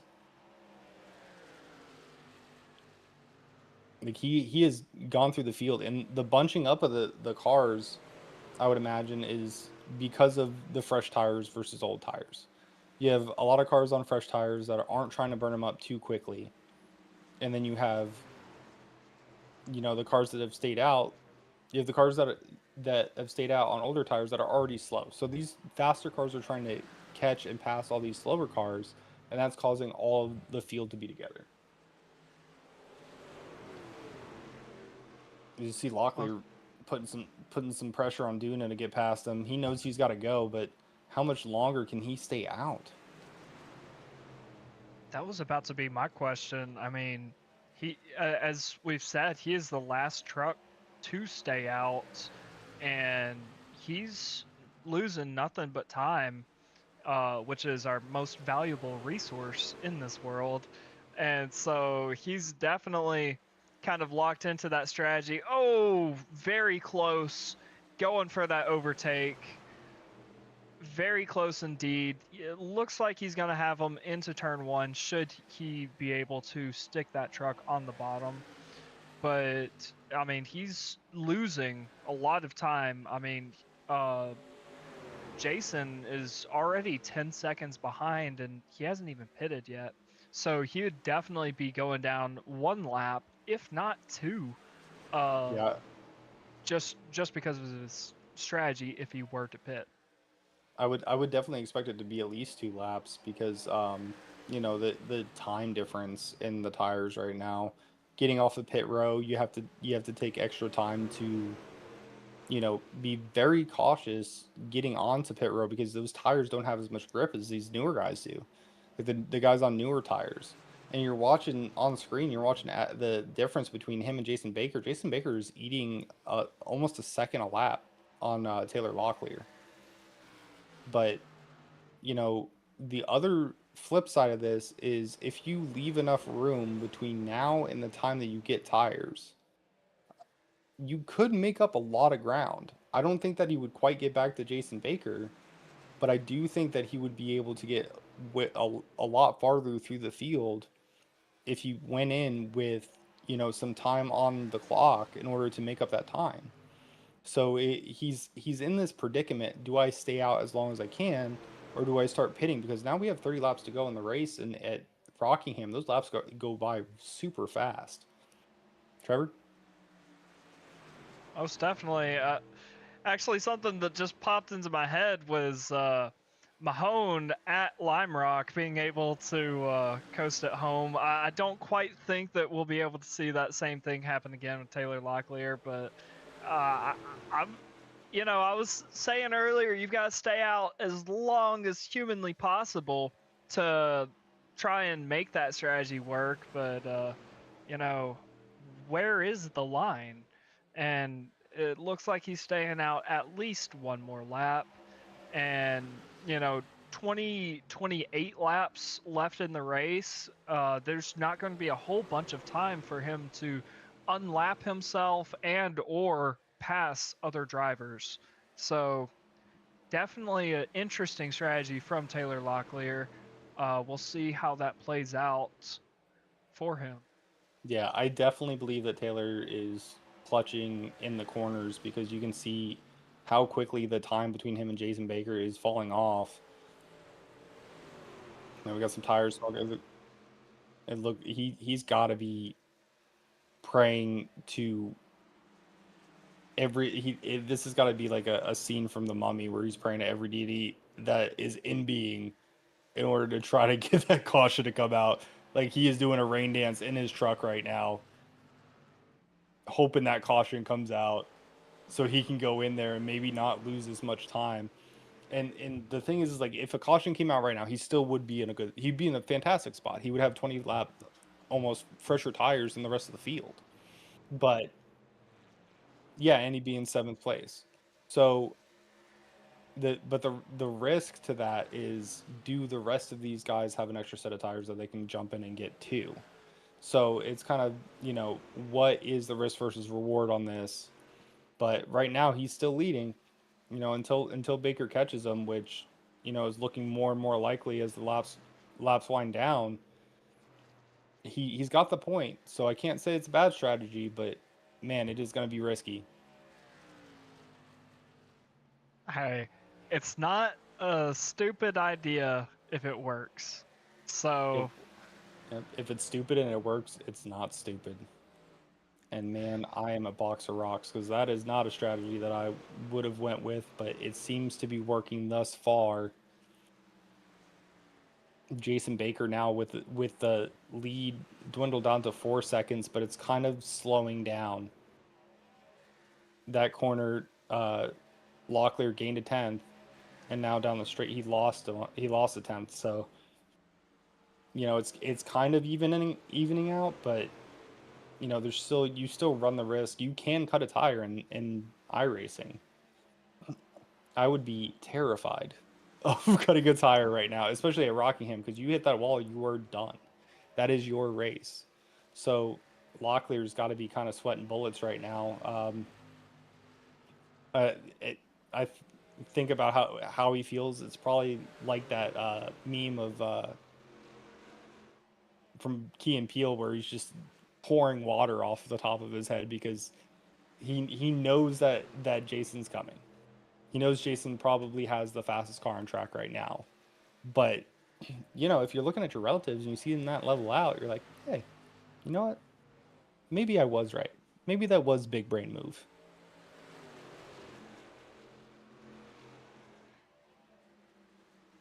Ooh, Jared Mahone taps the wall out of turn 4 or turn 2.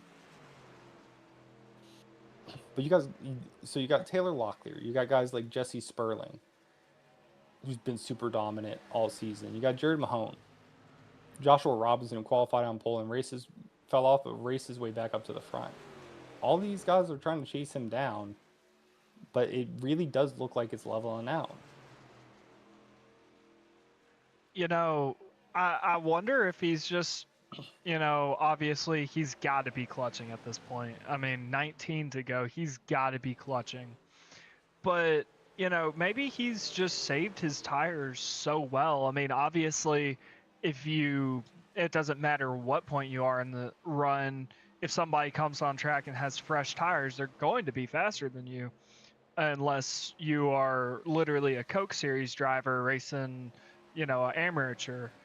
But I mean, maybe he's just saved his tires so well that now the other people are getting into their tire wear stage of their run. He's still able to hold on to it ever so slightly, because I mean, it's a night and day difference as opposed to, I'd say, 10 laps ago, as far as the lap time comparison between him and Jason. So maybe he's just idiot savant at saving tires over a inhumane amount of laps, I would say. Well, I don't know if I would call him an idiot savant. I think that's my title, but the the if the math is mathin', and forgive me because I only have a high school diploma, but I think Jason will be able to catch him. But at that point, you can see the difference there from Locklear to Jason. Jason's had to race his way through this field, which is why the tire advantage isn't as predominant as it was earlier in this run. So it's one thing to catch him, it's another thing to pass him. What we know Rockingham in real life produces fantastic finishes. If well, Trevor, you can't think back to it. I don't think your brain was quite developed enough to the race between I want to say it was Casey Kane. See, I keep getting because Evernham and Bill Elliott were together for a little bit, and then they brought Casey Kane on in the 9. Casey Kane and Matt Kenseth, where there was like a fraction of a hair between the front bumpers of those cars across the line. It would be very cool to see something, especially with all the nostalgia that we've had today, at the end of this race. So, do I think Baker can catch him? Absolutely. He is 1 second back now. He's starting to come on screen to Locklear. But how close is it going to be when he does? Does Locklear have enough to kind of, match him, or is he just going to blow? Oh, he's out of gas. Locklear won't. He has to come to pit row. It looks like Locklear's out of gas. Probably the most ideal spot he could have ran out of it. And Locklear's on pit road. That is going to hand the lead back to Jason, the comeback kid Baker. He has got the point, and he's putting the exclamation point on his dominance the past 2 weeks. I've got to say, what an incredible story for Jason Baker. He's got 11 laps to go, that he's got to hold on to it. He's got a healthy cushion to second place of Jesse Sperlin. I know we've got a few supporters of Jesse, so Jesse's having a really good day as well. But he's got a really good cushion to Jesse, and Jesse has a very good cushion to Jared. And unless a late race caution comes out, it's Jason's race essentially to lose right now. He's got that gap. He's put in the work. He's just got to coast it all the way home over these last, I believe that's going to be 9 laps. And I don't know if I would say that. I do believe in the commentator's curse. I know we talked about the peanuts, but like I don't want to jinx anybody on track right now. But I want to agree with you, Trevor. Like he's got the dominant truck right now. He has shown his Achilles heel at times with, the tire wear, the tire fall off. We saw a truck earlier run him down or Joshua Robinson, as a matter of fact, who's running 4th right now. Track him down after towards the end of a run. But with 7 to go, 2.3 second lead, he is going to, walk off if we don't start seeing some pace out of some of these guys behind him. We're about to go on board with Jason Baker and kind of break down his laps and his telemetry. But just keeping that truck on edge throughout the turn. You can see he really plays with that brake a little bit. Keeping the truck turned in. Hits a little bit of a brake, sharpens it out. The truck is on the edge of grip every lap. So he's definitely using more tire. But if the pace is there, why not? You've got 6 laps to go in the race. You have to push that truck. The level of the racing here we've seen is too high to not risk it for the biscuit. Like he's got to push that truck as hard as he can in order to finish this out. And what a story to come back not once but twice in the span of 2 races from a deficit of a lap down to come back and win a race. Insanely impressive, especially with we saw the guys saving it this race. We saw the level of competition that is in this league, and he came back and what not for lack of a better term, what a middle finger to the rest of the field. Like he's sitting here telling them up your game because he can do it. He's got it like that. He's about to do it again. It was a super impressive run from Jason today. But Jesse has cut it down a little bit. He's 1.1 second back, but I don't know how much of that is traffic, how well Jesse's going to navigate through this traffic, and I don't know if he's going to have the time to get to him. 2 laps to go. Jason Baker to the line. Jesse Sperling in pursuit. He is less than a second behind. But Jason at an advantage. He's got those 2 lap cars behind him. And what do you try to keep those guys side by side? Is there a way to keep them side by side while you're ahead of them? How do you keep that buffer? You can definitely manipulate the people behind you. I've actually done it a couple of times. It's more prone at intermediate tracks, but you can definitely put yourself in a position where they may want to try and overtake you, but brings in the other car. But we are on the final lap here, and Jason comes off of turn number 4, and across the line, Jason Comeback Baker has won this race again tonight. We've seen him do this there at Darlington, and we've seen him do it again tonight. So congratulations to Jason Baker. He very well deserved it. Jason Baker at the point, couldn't said it better myself. The comeback kid, Jason Baker. That's got to be his moniker now. 2 weeks in a row, coming back from a lap down deficit or more. Darlington, he said he was 3 laps down to win at Rockingham. I don't know what to say. How do you do that? How do you come back in this field and get back to the lead? Strategy calls, racing, chef's kiss. Congrats to Jason Baker for winning the Seth's Birthday Bash 200 at Rockingham. So now we're going to go to your top 3. Well, first we're going to go through the results. I apologize. I'm so excited about this race. I'm my brain not work. We're going to go to the results first. Trevor, lead them through the top 10. We bring them up on screen. I gotcha, Mr. Thaddeus, and we've got it pulled up. Your winner tonight, Jason the Comeback Baker, is your winner for tonight's race. Jesse Sperling following him up in second. I know we have some Jesse fans. Third place is going to be Jared Mahone. He's going to be sitting pretty well in points with that third place. Maybe not as many points as Jason, but he's definitely got a good points day for him.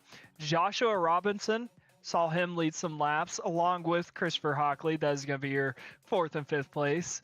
6th place is going to be the 70th Steve Whitmore. And 7th is going to be Jerry McKinney. 8th is going to be Keenan Kimber. 9th is going to be Keith Ayers. We saw him come back from some drama as well. 10th is going to be the birthday boy, Seth Owens. We're put on this race for him tonight. This is his sponsored birthday bash here at the Rock. 11th, we got Taylor Locklear. Not too bad of a strategy call to get him in the top 15. And 12th, Jason Steptoe after those couple of incidents.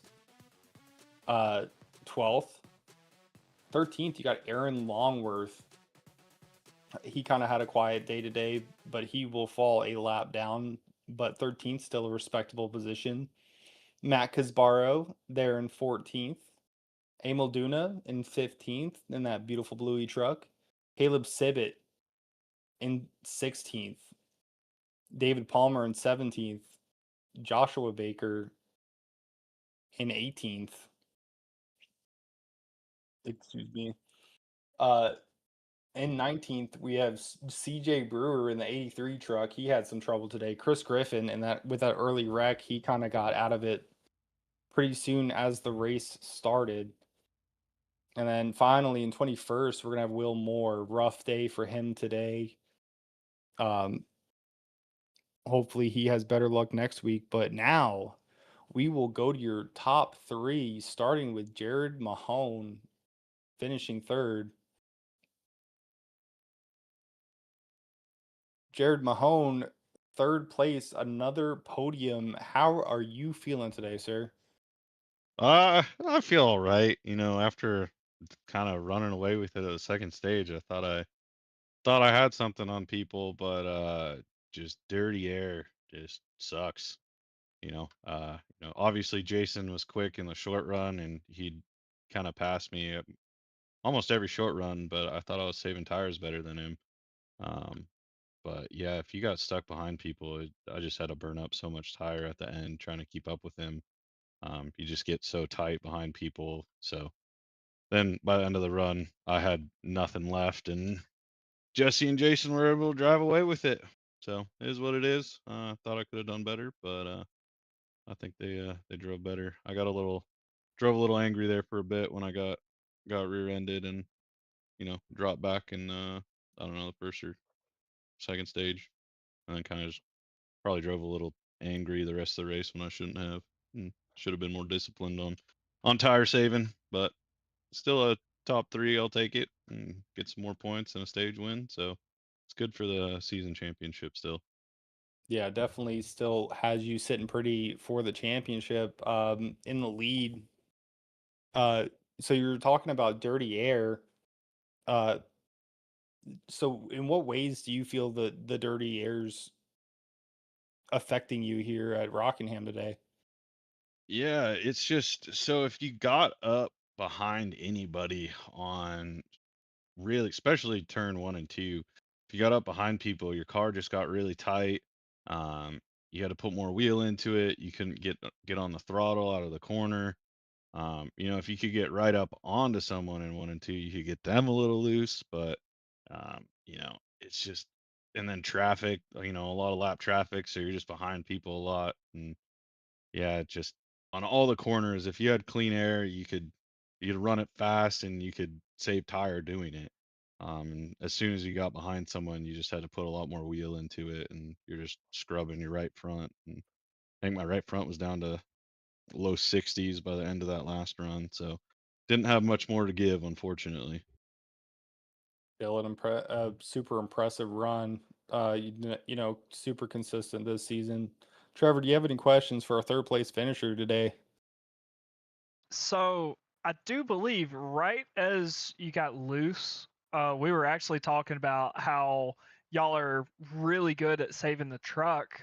You had an incredible save there, I know you were talking about you got in your head a little bit with it. I'm curious, like, kind of what was going through your mind. I mean, obviously, you were able to bounce back very well, and so kind of what talk us through that struggle, if you Yeah, wouldn't I mind. mean, in the moment, everything's it gets heated, and you know, I felt obviously I can't remember who it was, but they had fresh tires, and they were gonna pass me eventually, but I'm not, I'm still racing them. I'm not trying to, give up anything, and I felt like I was running my normal line, and just kind of got drove through, and I'm sure it wasn't on purpose, and it sucks. You know, luckily I was able to save it and keep going. I was kind of happy with that. I lost a few spots there, um, but yeah, it just kind of got in my head, and I didn't focus as much and stay disciplined in the corners. You can't overdrive here. You just run your right front out. You have to be really patient and hit your marks and get on the throttle at the right time. And anytime you do it incorrectly, you get tight and you start sliding up into the wall, and you have to check up, and then you're losing half a second or a second on a lap. So people can just catch you so fast. So yeah, I think I just got in my head a little bit and needed to cool myself down and whatnot. Towards the end of the race, I thought I was able to, but like I said, by that time I was caught up in dirty air, and Jason and Jesse were running away. Yeah, Rockingham definitely an attrition-based racetrack, but with a third place finish, you've definitely secured your spot in the lead. Do you have anybody tonight that you want to shout out? The floor is yours, sir. No, just my wife for letting me race all the time, and doing all this fun stuff. So thanks for broadcasting, guys. We'll catch you later. Yes, sir. And That's happy birthday, Seth. Happy birthday, Seth, happy birthday, for the best Seth. race. Happy birthday, Seth. All righty, All guys. Take right. it easy. You too, sir. Thank you. Up next, we got Jesse Sperling of the number 29 Vickers Chevrolet. Jesse, second place today, 4 tenths off of Jason Baker. How do you feel about your run tonight? I wish there were about 2 more laps. That would have been nice, but I got in some trouble early, hadn't got in the back of the pack, and it just I couldn't get out of it. I got a bunch of penalty points from getting in other people's stuff, and I know me and Jason tangled there one time trying to fight for stage points, and uh, once we got on that long run and I got some clean air, it was really good and made up a lot of time. Yeah, excellent comeback from you, and you said that was for that penalty was from incident points, correct? Yes, sir. Yeah, we'd mentioned it on the broadcast. I'm glad we're calling it right, but super impressive run back to the front. You know, little it, everybody has races that they wish for one more lap or two more laps, um, and but still nonetheless coming back from a penalty like that is a very impressive run. How do you feel about the trucks and the way they were driving? It was mentioned by Jared. There's a lot of dirty air. How is that affecting your truck today? That's why I was in the back for so long. The dirty air was horrible, especially on the short run. You just burn your tires up so fast running behind somebody else. So it was hard to save, but you wanted to get that track position. It was danged if you do, danged if you don't. Yeah, kind of a balancing act, if you would, of trying to keep some clean air on the nose, but also trying to kind of risk it to get past and get some track position. Trevor, you have any questions for our second place finisher? Yes. So actually, Jesse, you've got some supporters at home. I do believe that was Lisa and Lori Vickers. They were supporting you, cheering you on from the comment section there. So I'm sure that feels good being able to drive home to a very, very honorable position or finish, I should say. I know that penalty set you back pretty far, but uh, what kind of did you do to offset that penalty in which you attained?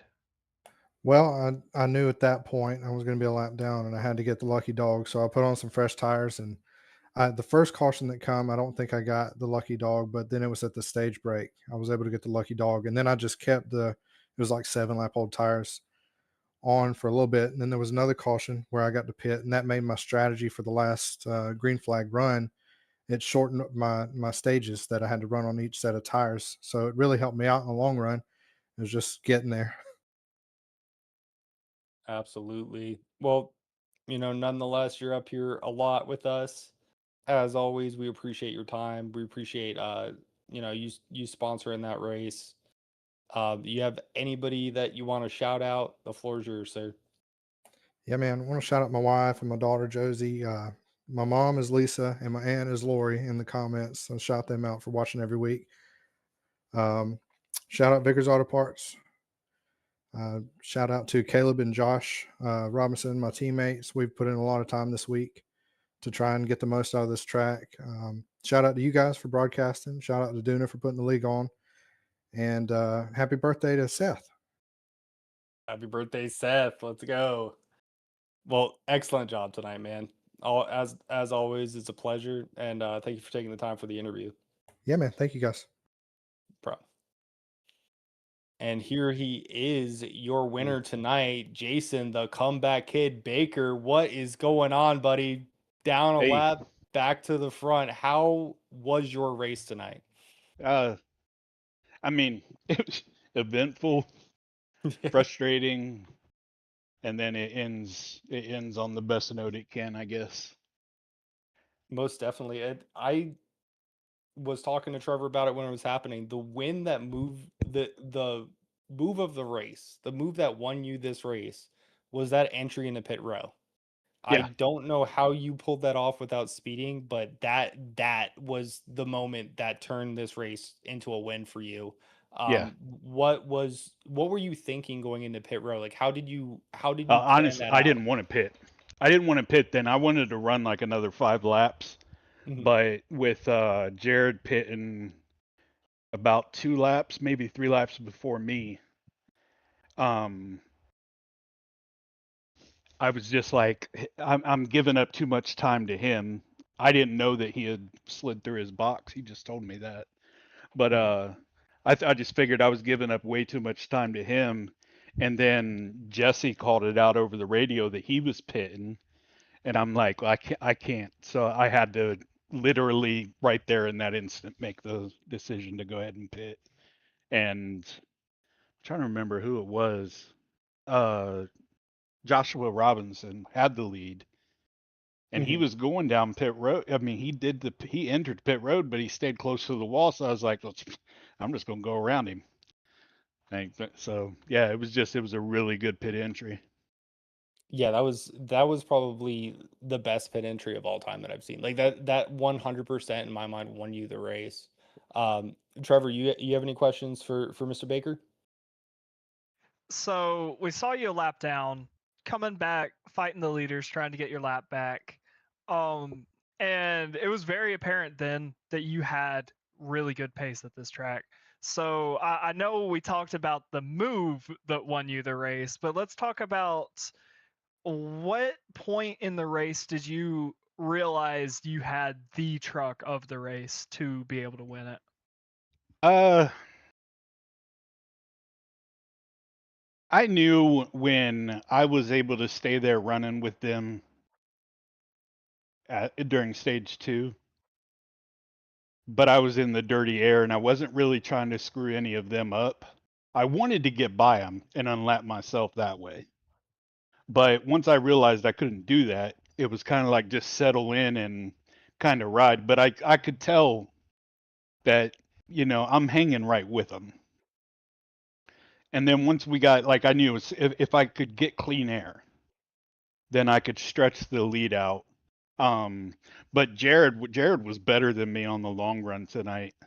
And I think that especially there at the end, Jesse was also. Had the race been like another lap or two, Jesse would have won this thing. There's no way I'd have been able to hold him off with how fast he caught me those last 5 laps. Yeah, that is one thing that he mentioned in the interview. He said he wished he had another 2 laps, but Yeah, hey man, he didn't. You got the win. You yeah, can't the comeback kid strikes he was again. coming. Yeah, I'm getting a little tired of this being a trend where I'm, a lap down at some point during the race, but it was 100% on me while I was in the position I was in. So, Well, I mean, at a certain point, when is it your good luck charm? You know what I mean? Like well, I don't want to super. make a habit of it. That's for sure. Yeah, definitely fair. But no, definitely super impressive run, especially this weekend and last week with coming back, getting the win. It, and I was talking about it during the broadcast. You definitely setting the tone for the rest of the field. So you know, you're the winner.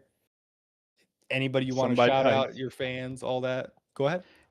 well, one, I want to give a shout out to our sponsors, Mm. Duna for running the league and the admins for putting up with all of our bullcrap week in and week out.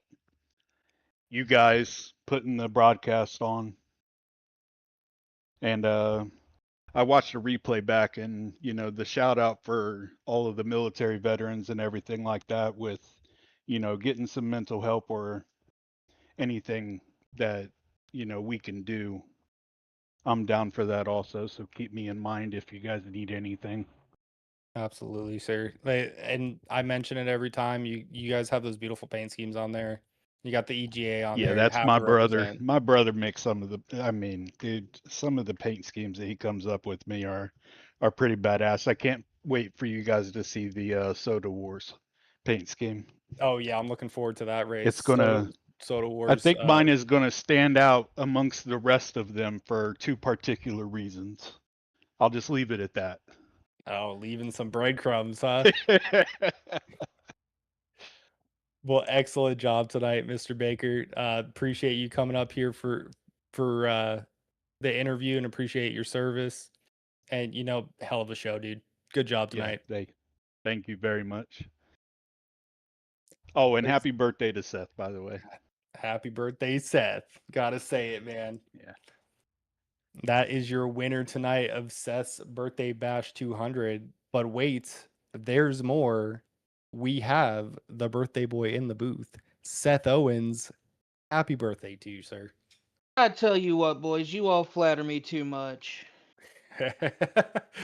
Seth, you're the birthday boy. Thank you so much for sponsoring the race. How was your race tonight, bud? It really ebbed and flowed, man. Put a lot of practice in and felt fast, but could never really hit the times from practice that I was hoping for.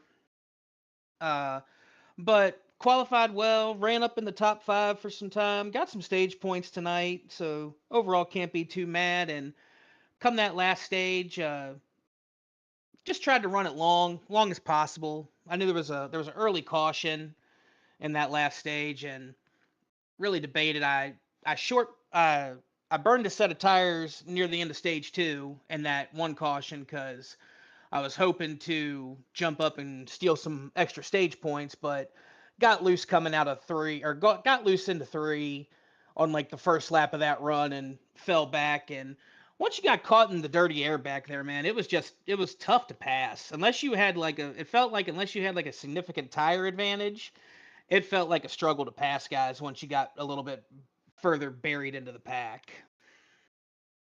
Yeah, dirty air and track position were definitely the key talking points this race. When it came to the race, you said you put in some practice. It definitely showed today. That was a very impressive run while watching you today, and I did mention it. I could you can tell the difference in practicing, and it kind of lends credence to iRacing and how realistic it is. But I also wanted to give you credit because regardless, 11th place is not a bad finishing position. Sorry, 10th place as you were. I was gonna say, don't you take that top 10 from me on my Yeah, birthday now. don't you dare do that to me, Ricky Bobby. I apologize. Top 10 finishing position. You ran up in the top 5. Not a bad birthday in my opinion, especially with the skill level of this field. So it Definitely. if anything, I would implore you to do whatever you did this week, plan for it next week, and I think that you're gonna pay it's gonna pay dividends for you because you definitely have the skill to be running up there. Definitely think you deserve to be running up there. Trevor, do you have any questions for the birthday boy? Going on with what Thaddeus was saying, I mean, we saw you battling it out with the leaders earlier in this race. Got a top 10, very respectable finishing position, especially considering you said you went the long run strategy, which we didn't get a caution there late. So it hurts you, but you're still able to get a really respectable finishing position for that. And honestly, I'm not trying to curse you or anything, but I think it's inevitable that you're going to win one of these. And so I'm curious to see. You got any? I mean, obviously we had this marked on your calendar. Happy birthday, by the way. Appreciate Um, you. but are there any other races that's marked on your calendar that maybe we can expect to see you running top three, Oh, maybe even get that win? oh, you just hold on a second. You let me find that old schedule real quick. Because your boy here is always looking ahead, trying to find stuff, find tracks that I know that I have had pretty decent success at. Kansas is always one of my favorite tracks. That's one coming up. Really excited for the Beverage Wars scheme battle that we're gonna have for that one. There's a lot of good ones already taken by some guys, but I love Kansas. Multiple lanes. You can really work all over that track.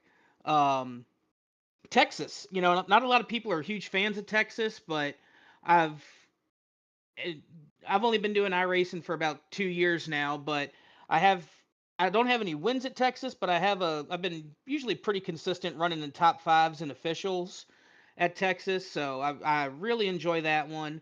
Charlotte under the lights is always a good time, and it's just a real fast, fun track to go to. Um, I I'm very curious for next week. I do love Bristol, but that short track racing, man, it can get really chaotic. Um, but yeah, Kansas is one that I'm really excited about. Texas is one I'm really excited about, and hopefully Charlotte will be good to me too, because that's a track I love racing at. Most definitely, Charlotte definitely a fun track, especially in these trucks. There's a lot of aero talk. I think that's going to be a huge key in that race as well. Probably not as bad as here at the Rock, but finally, it's your birthday. You can cry if you want to. You can also shout out whoever you want to. Shout out Tiger Woods. It's okay.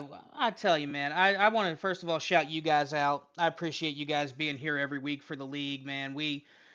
This league's been growing the last couple years, especially we're really getting some solid fields here lately. Like averaging 20 trucks a week has been awesome, and we appreciate you guys coming along for the ride and helping us out and trying to give us some exposure. Um, just shout out to all the guys in the league, man. If it wasn't for all the guys, this league wouldn't be possible. We all take time. We all got different stories going on in our life, but we keep showing up. For the most part, I feel like we're all pretty solid friends. Like we're not like close personal friends, but we're good friends, and we cut it up when we're in here, man. So shout out to all the guys in the league because there's some fun there's some fun battles that come from racing these guys, and shout out to the wife. Why not? You know what I mean? Y'all, this is my time now. You all have made the fatal mistake of giving me an open mic, which I appreciate you all for.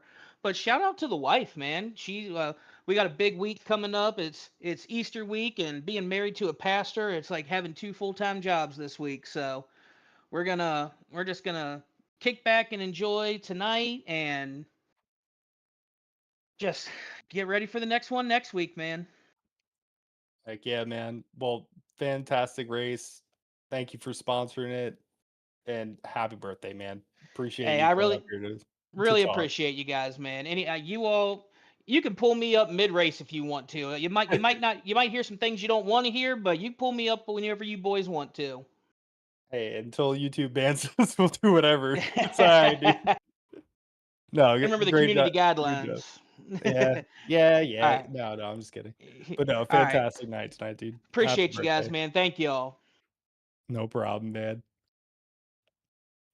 Well, what a race tonight here at Rockingham. 200 hard fought laps, stage points. We got bracket drama. We'll try to update you guys on that next week. And in the end, only one driver gets to celebrate. Well, that's not entirely true. Seth's definitely celebrated tonight. He's in good spirits. It was Seth's birthday bash at the Rock tonight. Lived up to its reputation. Long runs, tire management, and patience were the keys, the takeaway from this race tonight. But there's no time to relax. Next week, the series heads to one of the most intense, unforgiving tracks on the calendar. It's Bristol, baby. Bristol Motor Speedway. From the long, worn out racing surface of Rockingham to the tight, fast half-mile bull ring known as the last great Coliseum. It's time to complete a shift in mindset. Tempers are going to flare, track position is going to be king, and one mistake can end your night in a hurry. The bracket continues, the championship fight gets tighter, and the road to Bristol rolls straight through to Tennessee next Thursday night. For Trevor, I'm Thaddeus. A big thank you to Bobby in the back. A lot of B's in this one. For production, appreciate you, Bobby. Love you. Forehead kisses. We'll see you next week under the lights at Bristol. Good night, and look forward to seeing you next week.